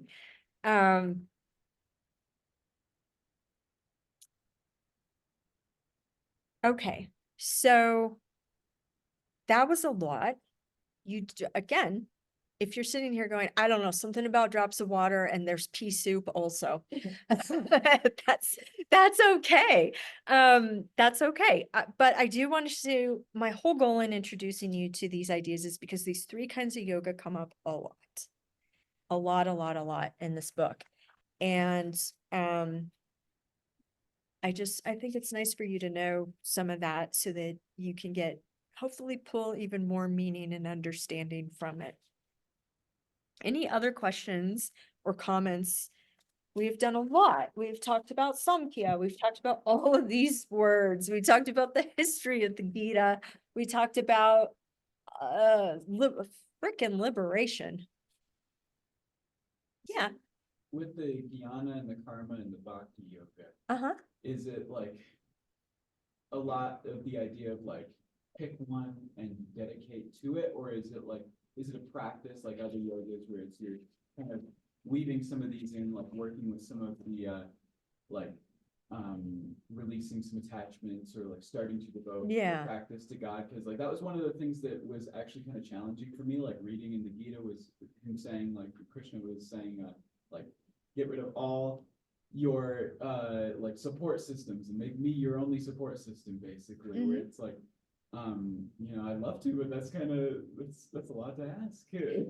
Right. Okay. So the question is, can you do like all of these, or do you pick one? Do you kind of stick in your lane? Again, it would depend who you talk to. So if you were and within that, it depends where you were on your path. So really you do what calls to you. And part of why we choose this translation, first off, Eknath Easwaran is if you ever want to read his commentary on it, because one of his students wrote the chapter introductions and they are fantastic, but he has 3 nice thick versions where he writes commentary after almost every verse.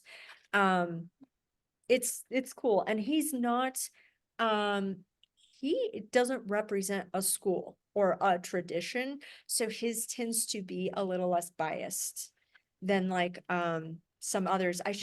I'll bring him in next week. I didn't expect there to be many people here tonight, but there's some that it's just like, it's about bhakti. It's about not bhakti or whatever. Or you can only do one. His whole thing is do as much of all of them as you can. Now, there would be very traditional kind of more fundamentalists in in their traditions who would say, well, no, you can't do a little of all of them. You've got to pick one. Otherwise, what kind of liberation are you even going to get, kind of thing. But I think where we're at, I'm of a mind, like, do the things that really speak to you. And it does say in here, like, some translation, I don't think it's this one, but one that I like is like, basically a step into the light can never be undone. So as long as you're working toward that goal, that's not going to ever be erased. Yeah. I think I have a question online, Kara, and then I will get with yours. 3 kinds of yoga are like the religions within one kind of Hinduism or Buddhism. Okay, Buddhism and Hinduism. Hinduism is a newer term. It's from the 1800s, given to try to lump Indian traditions together under one religion. It's a colonial term that most Hindus would use now. Honestly, most people would use and be okay with it. But really, it's just, it is a big twisted knot of very many different beliefs that all kind of have similar ideas. Buddhism would not be a part of this, although it also is an Indian tradition that takes ideas like dharma and karma, things like that, and liberation are a part of it. This would be, I wouldn't say Hinduism, because there are branches of yoga that wouldn't call themselves Hindus at all. So yes and no. Some of it's Hindus. This is a very sacred text to Hindus. But there's also a lot of people who it's sacred to who aren't. Is there any place text religion that also states a step-by-step of these 3 ways? No. The places one first, then second, then the third. No, not that I'm aware of. There might be. But I don't know of that if there is. Good questions. Okay, Kara. I just had a comment because I feel like things are finally starting to like click, but not like I really understood what you just talked about with the 3 different yogas, because I feel like when I started reading the introduction, things were just making sense to me about like spirituality and religion. Because like coming into this, I kind of was trying to like form my own spirituality because I grew up as like a Christian, and just seeing like that religion, it never made sense to me, and it made me so frustrated because I never understood why people were like could just get it and just like feel that like release and like let go, and I was so mad that I couldn't let go. And I guess what I'm trying to say is like when you got to the last one where it's like Purusha and God, I was like, oh, that's like Christianity where they praise God, this human, where I could not conceptualize that in my brain of like God, like this human being that I don't see, but we're talking about him and everything that he's done. And not saying like it's bad, I could not For you, understand it didn't. It Like, 'cause, wasn't. Yeah. Yeah. I just feel more of like in tune with like my emotions and like the energies around me and just like kind of feeling things. I don't know how to explain. I don't know if any of this is making sense. It's making sense in my head, but like, I don't know, just like you going through all of that, things were just like, oh gosh, I just feel like a relief of like, okay, like I'm finally being heard. I can finally like understand it. I don't have to like stick to what I've kind of grew up sticking to. Yeah. I thought that was the only thing I could do to be able to let go. And like letting go is always my thing of like, I'm just so tense and so stressed. Like I just want to let go and like give to God. I'm like, I don't know how to do that. And they would tell me how to do it. And I'm like, I don't get what you're saying. It just Like, I didn't don't work get for it. you. Yeah. Well, and what's interesting too is I know people who would in our kind of world call themselves bhaktas who are Christians. So Kara was saying like how this kind of clarified some of her stuff in her life and her relationship with Christianity and things. And I think what's so cool and so it is so pluralistic that there's even then it wouldn't be like no, Christianity's wrong. It'd be like that's and in fact a lot of, and now some people would argue with me on that point, but there are a lot of the great, in fact, Eknath Eschmaran, Yogananda, a lot of the great people who were from this culture and these traditions who really are like there are strong correlations with what's being taught at the heart of Christianity. And I do think sometimes you just have to, we're kind of seeing things this way, and sometimes we have to see them this way. For like reframe things a bit for our own hearts and minds. to find our way. Yeah, thank you for sharing that. That's beautiful. Yeah, and certainly I want to say along with that, just a reminder again, none of this is to put a belief system on you or to preach one to any of you. It's just a real, I hope, I just think it's really amazing to study other cultures and belief systems and whether it's for you or not. I think there's a lot of beauty in it nonetheless, and a lot of lessons in it for anyone. I got another question. Where does yoga place atheism? So yoga doesn't really deal with atheism. I mean, it's either you are this, like, there's no separation between you and divinity, or there is a separation and there is divinity, which would be God, but there's no place, there's not really room for, I think an atheist could follow yoga, but it's just not, when I'm looking at the three kinds of schools in here, I would think an atheist would do better with like the sutras. Or you could be if you're uncomfortable with the idea of God as an entity outside of yourself, there's plenty of room for that. But there's still a certain level of divinity. There's still a certain level of something other than just we live and we die and there's nothing. There's not that in any yoga tradition that I'm aware of. And I always say that I'm aware of because who knows? There's a lot. It's a tangled web. Shall we take a break? 10 minutes? 7:45? Okay, this is going to be fun getting through 4 chapters. We'll do it though. I told you there'd be a lot of talking first.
Yeah, I can put it in the classroom. Yeah, for sure. If you'd like to read it.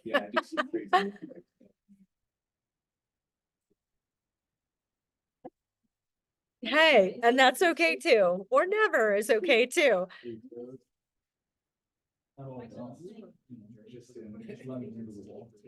Okay.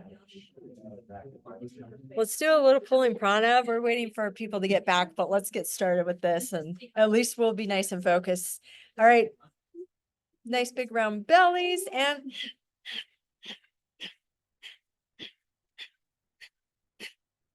oh man, these are some weak pulling pranas. Sebastian's like this. Let me hear your breath. So a forceful exhalation. Yeah.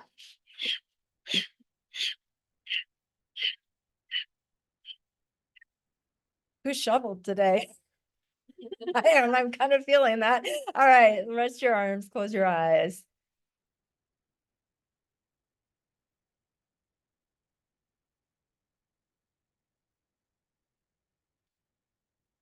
Okay. Go ahead and open your eyes. We'll just leave it at that. That's a good little, I think that's a good little transition and it gives people a chance to get back to if they're still coming in. All right. So chapter 1, not a lot happens really. A bunch of names get said and horns get blown. Right. But that's kind of it. It's, as you know, it's being seen by Sanjaya, who is telling what's happening. He gets this like clairvoyant, clairaudient, I guess, audience, I don't know the word. He can, for whatever reason, see and hear what's happening on the battlefield, and he's telling the blind king Dhritarashtra about it. In the Mahabharata, Dhritarashtra is, just to give you a little background, and this is where I'll tell you the story too of how Krishna came to be Arjuna's charioteer. So this is a little bit of kind of story time-ish, but basically there was a king over this kingdom, right? And I think he died. I don't think he gave up his throne. I can't remember exactly, but his 5 sons were and the oldest son, they weren't old enough yet to take the throne. So his brother sat on the throne. His brother is the blind king Dhritarashtra. Okay. His Dhritarashtra was supposed to give the throne to Arjuna's oldest brother, Yudhishthira. Yudhishthira is ethical, he's loved, he's kind, he's fair, he's a righteous, everyone knows he'd be a righteous ruler. He's going to be the most dharmic person in this position. And by rights of dharma, it's his also, although it's a little convoluted. But instead what's happening is Dhritarashtra is kind of letting his mind be poisoned by his own son, who's like, but dad, you don't really have to give it to them. Don't you think we've earned it all this time you've sat on that throne? Da, da, da, da, da, da. So this is Duryodhana. Duryodhana is a snake in the grass. I am going to tell you right now. He has tricked these 5 brothers so many times. He tried to burn down their house when their mom was in it. He like tricked him into staying into this house made of some really highly flammable thing. I can't remember. And then he tricked him. Yudhishthira does have a bad gambling habit. That's his only bad habit. That's the brother who should take the throne, right? Gambling. He's got a bad gambling habit, and Duryodhana takes advantage of this and is like basically tricks him into, through this gambling situation, into giving up his kingdom for I don't remember how many years and having to go live in exile. And then when he comes back, it's supposed to be his, but like he has to do things like be in exile for a certain number of years with his brothers and their one wife they share. And then they all have to come back and live in the city, but not get caught for several years. And then if they do all this stuff, then they get their kingdom back, and they do all this stuff. That's a lot of what the epic tale is about, is them at their adventures in the forest and then trying to live in the city. And I think I think it's Arjuna. It might be one of the other brothers, like actually disguises himself as a female in the city. That's all in the Mahabharata? This is all in the Mahabharata. Not Not in this. It's all what leads up to this. But anyhow, so then they make it through these impossible tasks, and Duryodhana is like, nope. Dad, don't give it to them. And so at this point, it splits into two sides, millions of warriors. And what gets complicated for Arjuna is that he literally has family members he loves on the other side of the battlefield. And they feel justified. They feel like they have to be there, even ones who are like, yeah, Yudhishthira would be a better ruler, and dharmically, it's probably more supposed to be him, but dharmically, I'm obligated because of my bloodline and my job or my position to Duryodhana, so I have to fight on this side. So it gets really complicated with dharma, which is duty, right? And that's why Arjuna finds himself on the day of this huge battle. And by the way, the ensuing chapters, it is bloodshed. I mean, it is like a very few people out of these millions live. But he gets this kind of wild hair to Krishna, his charioteer, and he's like, hey, take me down. There's these two lines, they're drawn up ready to battle. Take me down between them. And so that's said to be kind of like looking your fears in the face, right? Your demons, your shadows in the face, and how scary and how that can leave you Tomasic at the bottom of a chariot, right? Like, I don't wanna, I can't do this. Why? It's pointless. And dear Arjuna, I mean, he's just so human, right? Like, he's having an absolute crisis. He's having a panic attack. Now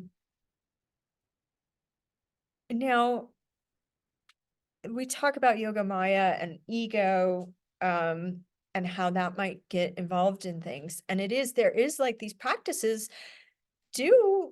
are supposed to make us more sattvic, which of course is going to make us a little less rajasic or tamasic, and just kind of probably clearer in our hearts about things, even if Arjuna doesn't really know who Krishna is. So what happens is Krishna is like a prince or something of a nearby kingdom, and he's like a cousin to both of them. He's some kind of distant relation to both of them. And he has all these warriors, and all of these warriors have lots of weapons. He has a huge army. And he gets word out to Arjuna and Duryodhana. And he's like, I'm I'm gonna let you two pick. I can't get involved with this, but I'm gonna let one of you pick me, and I'll be your charioteer, and one of you can have my whole army. And it's just gonna be whoever I see first. So there's this huge scramble to get there first, and they get there and he's asleep.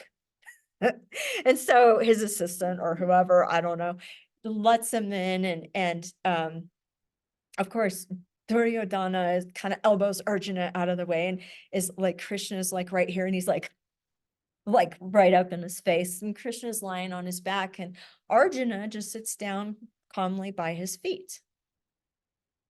And of course he's lying on his back, so who does he see first when he opens his eyes? Arjuna.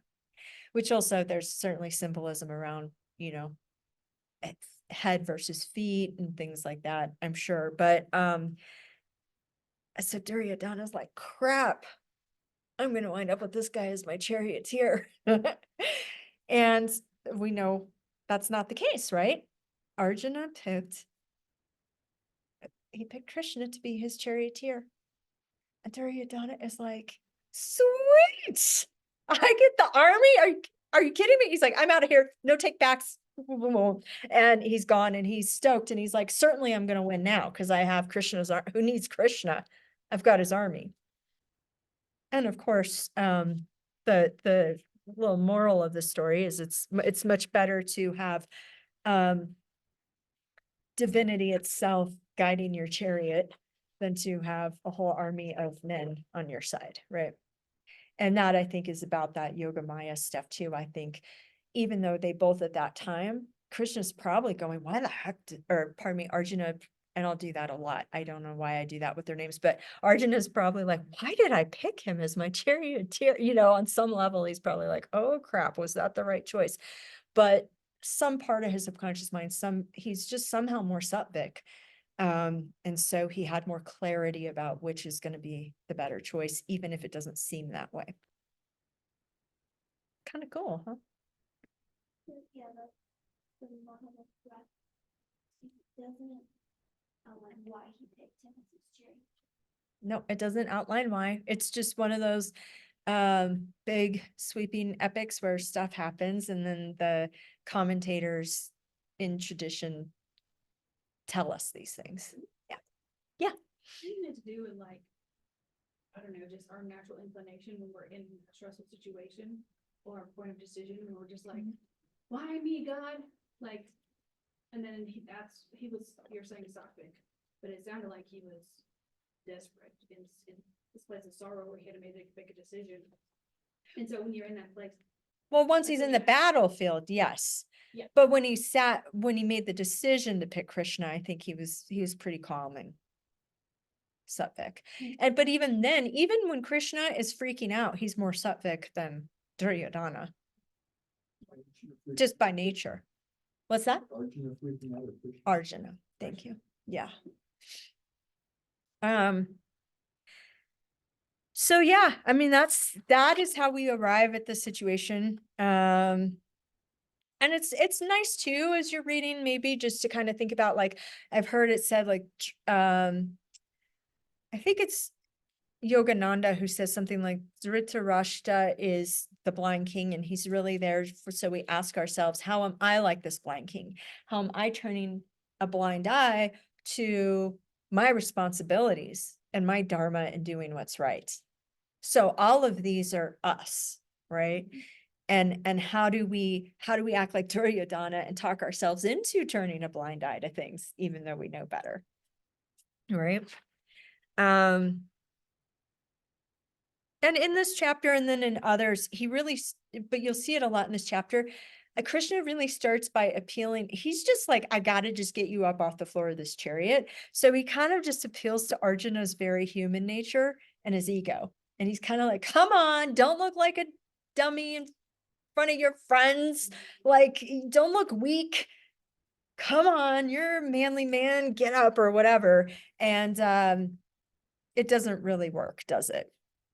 At this point, that kind of appeal is not going to work. So then he's kind of forced in the next chapter to get into more spiritual and philosophical stuff. And chapter 2 is really, how with the sutras we talked about, the first 16 are kind of the whole premise of the sutras. Do you remember that? Like the first 16 sutras really kind of lay it all out there. And then you get into more detail as you read more. Well, this is what chapter 2 does. This is a deep chapter. There's sections in it that can be nice to memorize. That's one of the practices you can do. I know you're doing enough practices in here, but maybe in October.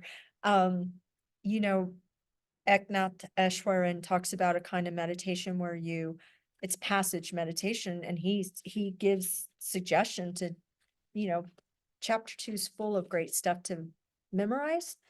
And then you meditate and you say one word at a time. And he says, do it like you're dropping a pearl into water. And then when you get to the point where your mind loses focus, you go back and you start again. And that this is but anything he says is good for that. He says the Lord's Prayer, the prayer of St. Francis of Assisi for those of like Christian and or Catholic traditions. Just so you know, that's another way to develop that one pointed focus. That's a nice technique to use.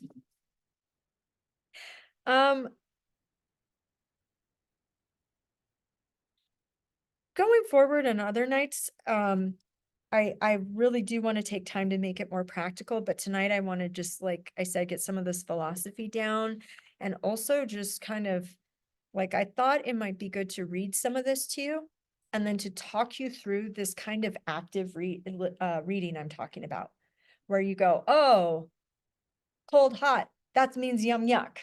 Would that be useful to you? Well, let's try it. Let's see. So if you don't know, if you're not used to this kind of text, if I say like 2 point whatever, I just mean the 2 refers to chapter 2, and then the verses are the little tiny numbers next to the lines here. So let's look at actually 2.14, which I think is page 90.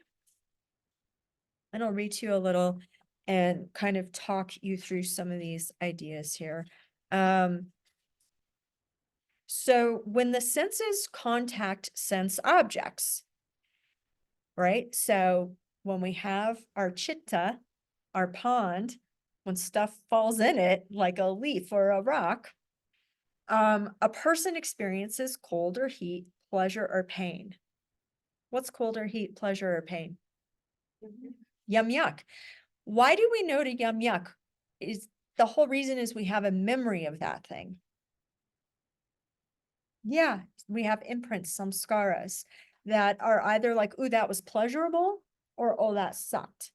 And then it drives us into action unless we've gotten sattvic enough to be like, no, I'm gonna think about, I'm gonna try to do what's dharmic here, what's my duty to uphold the highest good, rather than worrying about my own sense of pleasure and pain based on a past memory, okay? So when the senses contact sense objects, a person experiences cold or heat, pleasure or pain. So we yum yuck. These experiences are fleeting. They come and go. Bear them patiently, Arjuna. Those who are unaffected by these changes, who are the same in pleasure and pain, are truly wise and fit for immortality. Assert your strength and realize this. So those, just to go back to 15 and say a little about that, those who are unaffected by these changes, like unaffected by these changes, again, we can come back to that metaphor of the pond, right? If we don't have big ripples on it, then we're not going to just be pursuing pleasure or avoiding pain. We're not going to be just going rajasic or tamasic. Those who are the same in pleasure and pain. So whether they like something or don't like it, but if it's dharmic, they're doing it. They are truly wise and fit for immortality. Wisdom always is talking about we know not worldly wisdom, right? Not book wisdom, but wisdom of what? Who we really are. It's always that wise or wisdom are always, whenever those are said, it means they know they are Satchitananda. They are not confused thinking they are just Amber and that's it, right? Or Lori and that's it. That is what wisdom is in these books. Okay. So when you hear that, you just are always going to go, oh, they know their true and abiding self. They know Purusha. They are truly wise, so they know Purusha and fit for immortality. Well, what's the only thing that's immortal? Purusha. So there's another little indicator that we're talking about, the true and abiding self, the Purusha. Assert your strength and realize this. The impermanent has no reality. Reality lies in the eternal. Again, it's just this idea that what changes is, it's real in yoga, but it's not real enough to get yourself confused about. Like, this is real, this world's real, but it's not the real. The real is Purusha. And those who've seen the boundary between these two, so those who can tell the difference between these two, they've gained the end of all knowledge. So knowledge is a word like wisdom or wise. Knowledge always means they've done what?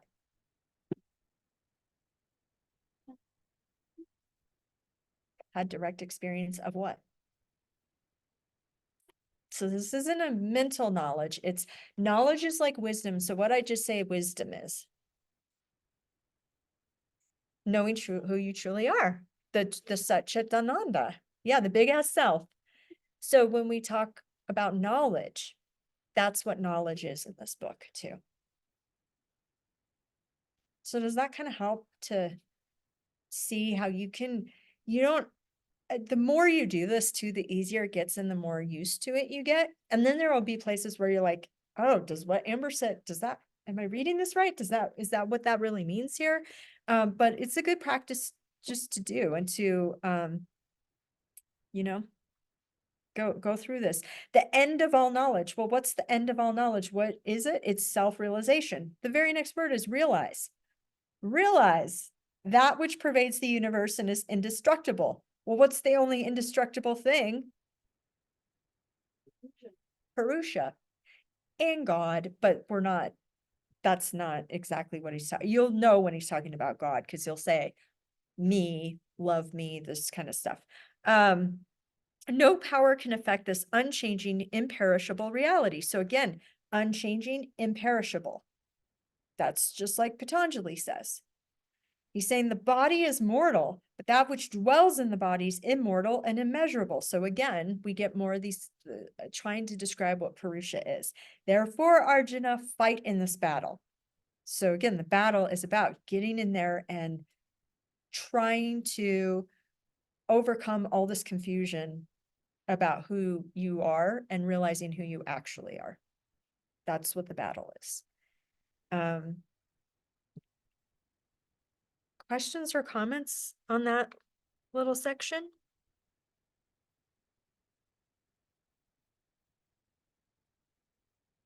There's so many different ways you could read it and like so many different levels or layers. Yeah. And approach it. Absolutely. Absolutely. And that's my goal tonight, is just to give you tools so you can go a little deeper with it if you want, because it's a good read, but it doesn't have quite the impact if we're not doing that. But even then there's so many, Kathy. Yeah.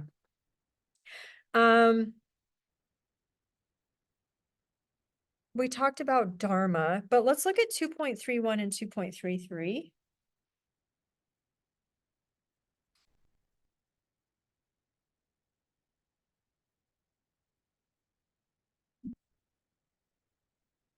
Considering your dharma, you should not vacillate. For a warrior, nothing is higher than the war against evil.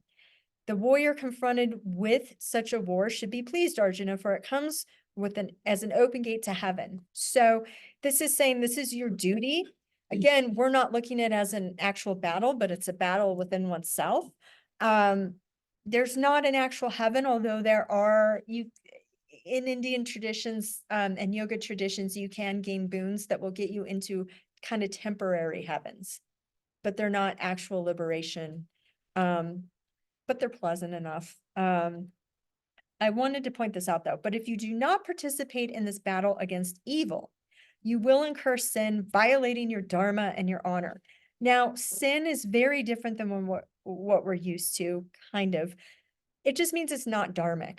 It's any action. So if an action is dharmic and it's your duty and it upholds the highest good, right? It makes you more sattvic just by nature. It's going to perpetuate that cycle of sattva.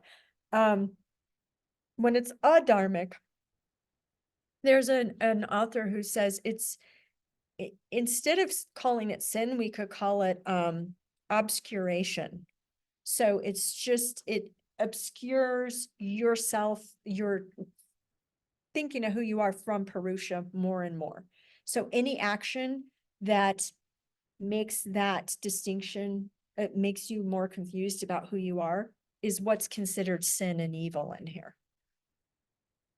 So it can even look like a good thing to the outside world, but it could be causing you harm, in that it can be leading you to more confusion about your immortal and true nature.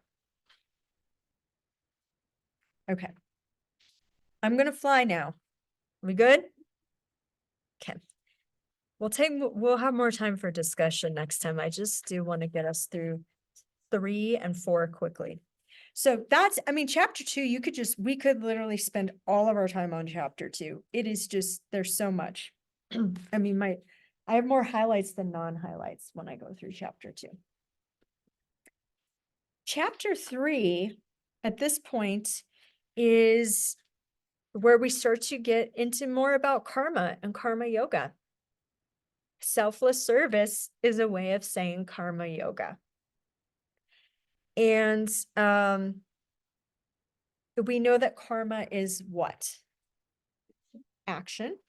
And every action is a cause of something else. So that's all karma is. I think it's in this one of these introductory chapters, the author of the introductions. I love this one because I think she just says it's like a reasonable result. That's all karma is a reasonable result. And we talked about karma a lot last month, but this is, I'm sorry. On page 100, I just saw that. I've got it right here. Thank you. Yeah. Why? So let's read 3. Actually, let me just point out a couple things in this chapter. This is 3.3. At the beginning of time, I declared and this is page 104, if you're reading along. At the beginning of time, I declared 2 paths for the pure heart, Jnana Yoga, the contemplative path of spiritual wisdom. So there's that word wisdom. Jnanis, they try to get wise about who they are. They're just all about self-realization, and that means giving up all worldly things, including relationships.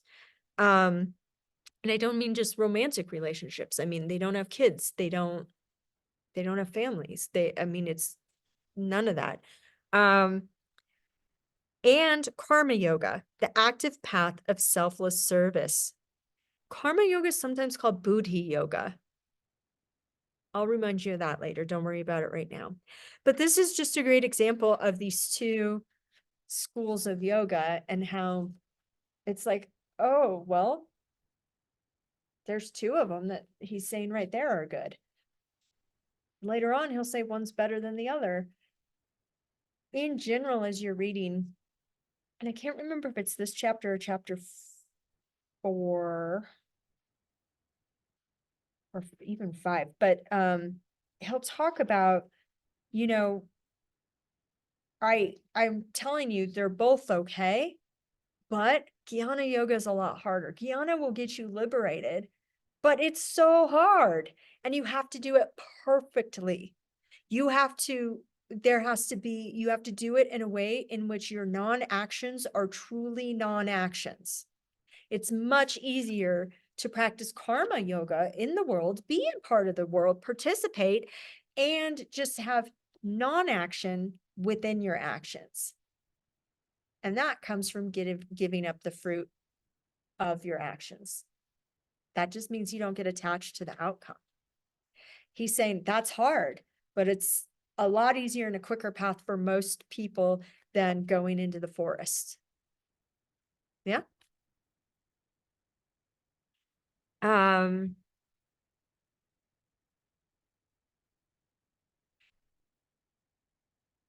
Did anyone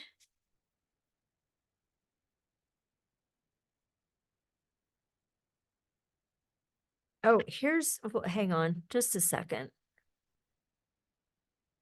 So can someone explain to me, if we're talking about selfless service, right, which is is acting dharmically in the world, why doesn't it accrue karma? How is it acting without acting? By the way, every time we hear acting without acting, that means selfless service, that means karma yoga. Why do you think that is? Dedication of all action. Yeah, why don't you get karma from that? It's not, yeah, I mean, it's not coming from a place of desire. It's a lot of karma comes from if we are doing something because we're either avoiding something or yumming it, that's what we're craving. And then we either get it or we don't get it. And that creates either another aversion or craving. So a part of what's happening karmically is we're just getting caught in a deep cycle of rajas tamas. Whereas dharmic actions are going to be more, they're going to be sattvic. And that's where we start to get out of this vritti cycle. So I think it can be confusing, but non-action within action, acting without acting, is always a reference to karma yoga.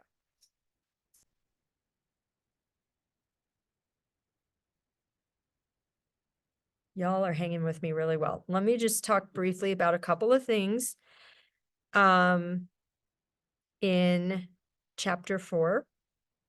And then if you have questions or comments, I'll take them, and I'll give you just a reminder for next time. So if you'll turn to 4.4, we won't always go, like I said, we won't always go this fast through them. 4.4, Arjuna says, you were born much after Vivasvat. He lived very long ago. Why do you say that you taught this yoga in the beginning? Right? Because Krishna's just saying how long he's been teaching this kind of yoga. And Arjuna's like, hey, wait a second.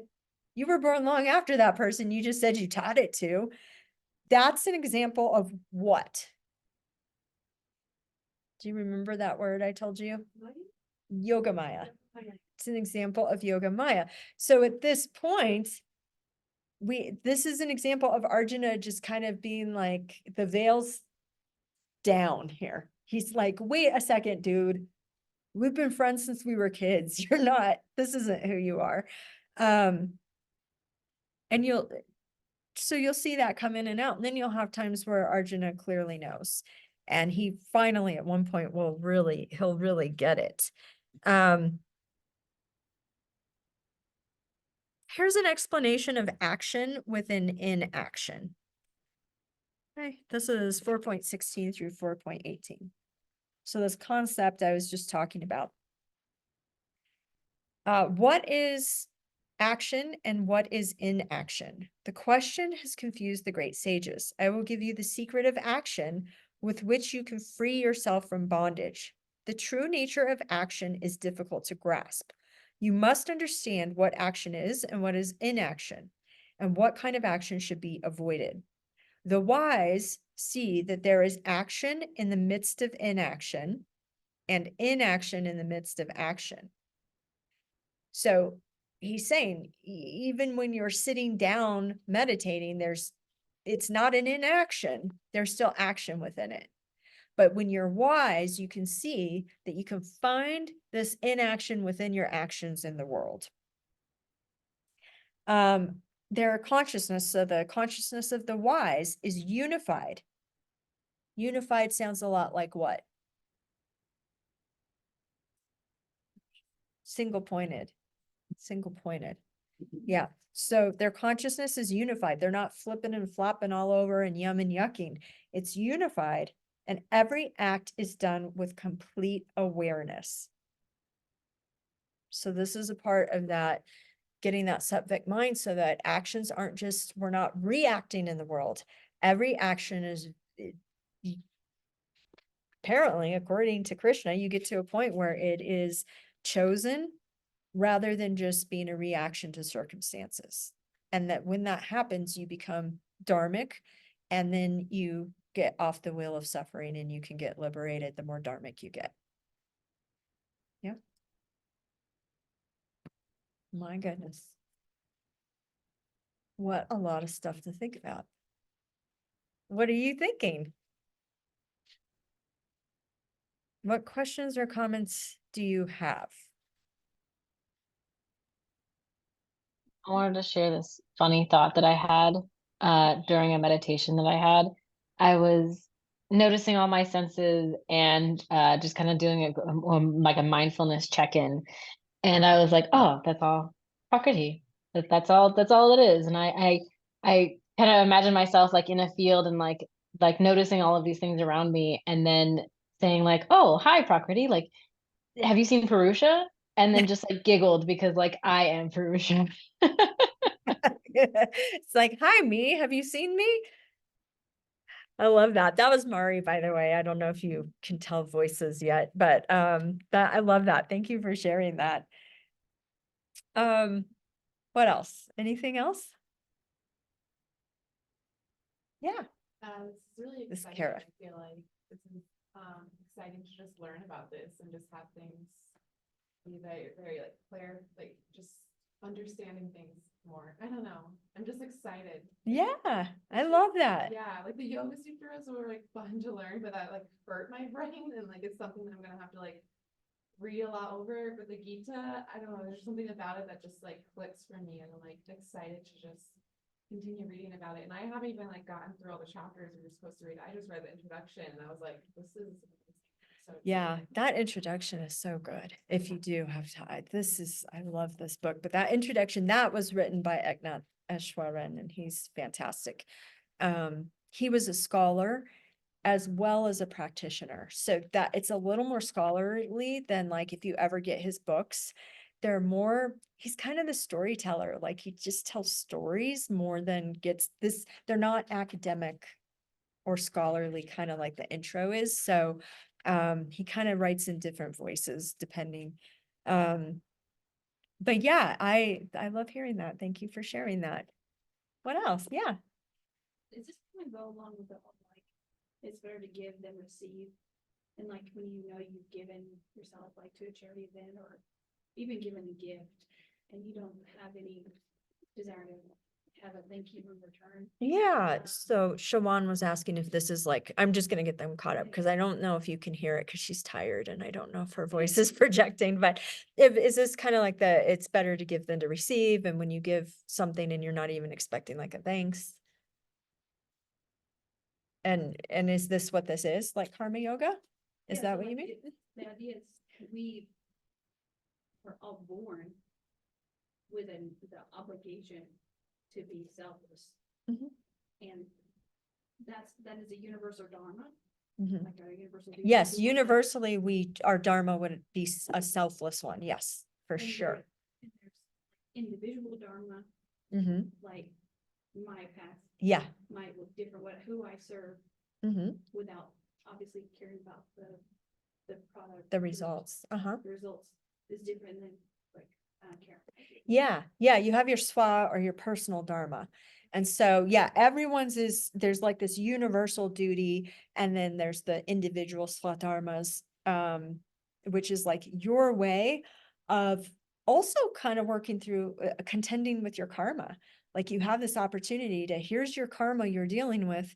You can deal with it dharmically and get off of this wheel of suffering, or you can be, just at the whim of your senses, or whatever else. So yeah, it is about acting selflessly. We all have our own. And yes, I think, like the prayer of Saint Francis of Assisi, like it's better to give than to, or not, it's better, in giving we receive. It, it is that concept, but also it's like, but don't worry about receiving. It's even more like, but don't think about what you're gonna receive. Like, don't do it just even knowing you're gonna receive. You contend with that in a society where we're indoctrinated Mhm. through education to focus on the little s all the time. Like all the time. It's hard. And Yeah. even the higher education. Because I used to tell kids like, you got to pick your major. What are you going to do in college? Yeah. If you don't know what you're going to do, then you're just going to flounder. How do we So contend I with was it? thinking little bee monsters, but also some of them are doctors now, so that's helpful. Well, right. And that's like one of those things. What all do you think? How do we contend with it being people of the world who our whole, and not just our education system, but our DNA is geared to act in a way that's like, stay alive, don't die, survive, procreate, like all of these things that could lead toward very troublesome or selfish behavior. How do we then contend with that? Yeah, Sebastian. Well, I feel like because I've been really thinking about it a lot, like those three yogas, like kind of how you explained it and like which ones really fit for me. And I had heard before that there's like some specific temples out there where it's like you can't go in as an outsider, like you have to be born into that temple, because it's like, if you were meant to be there, then you would be born there, basically. And then if you kind of flip that the other way, then it's maybe you're here not to do the like full 100% Jnana yoga side and like go meditate in a cave, because there's a purpose for you being in this kind of society where people really need that help. And it kind of makes me feel like how Krishna explained to Arjuna in the Gita about like since he's in the war, it's like you got to do your karma. So it's like here, there's so much stuff where it's like, what do you even do? How do you figure out how you're gonna use yoga here? And then maybe that's perfectly from you. Yeah, I love that. Could you hear that at home? Yeah, I mean, it's this idea. I think, I mean, any yoga tradition any tradition, I think, that believes in karma would say that, yeah, your setting and your circumstances are based on your past actions that the results need to happen. They need to happen. And this is the environment that allows those to happen.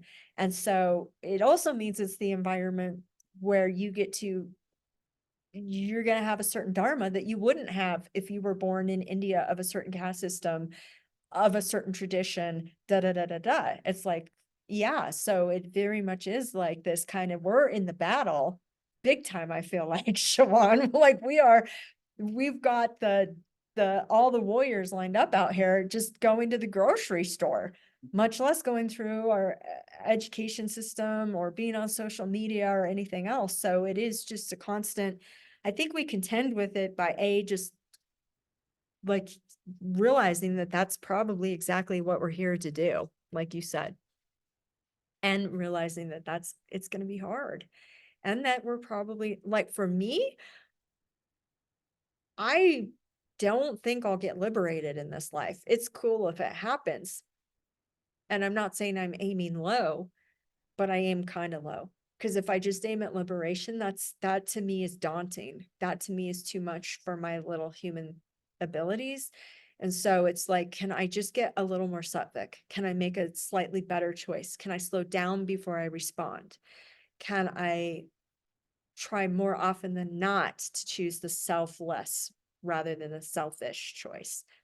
That's where I'm at personally. Absolutely. That's why Sangha is so important. Who you interact with and your little human connections. Yeah.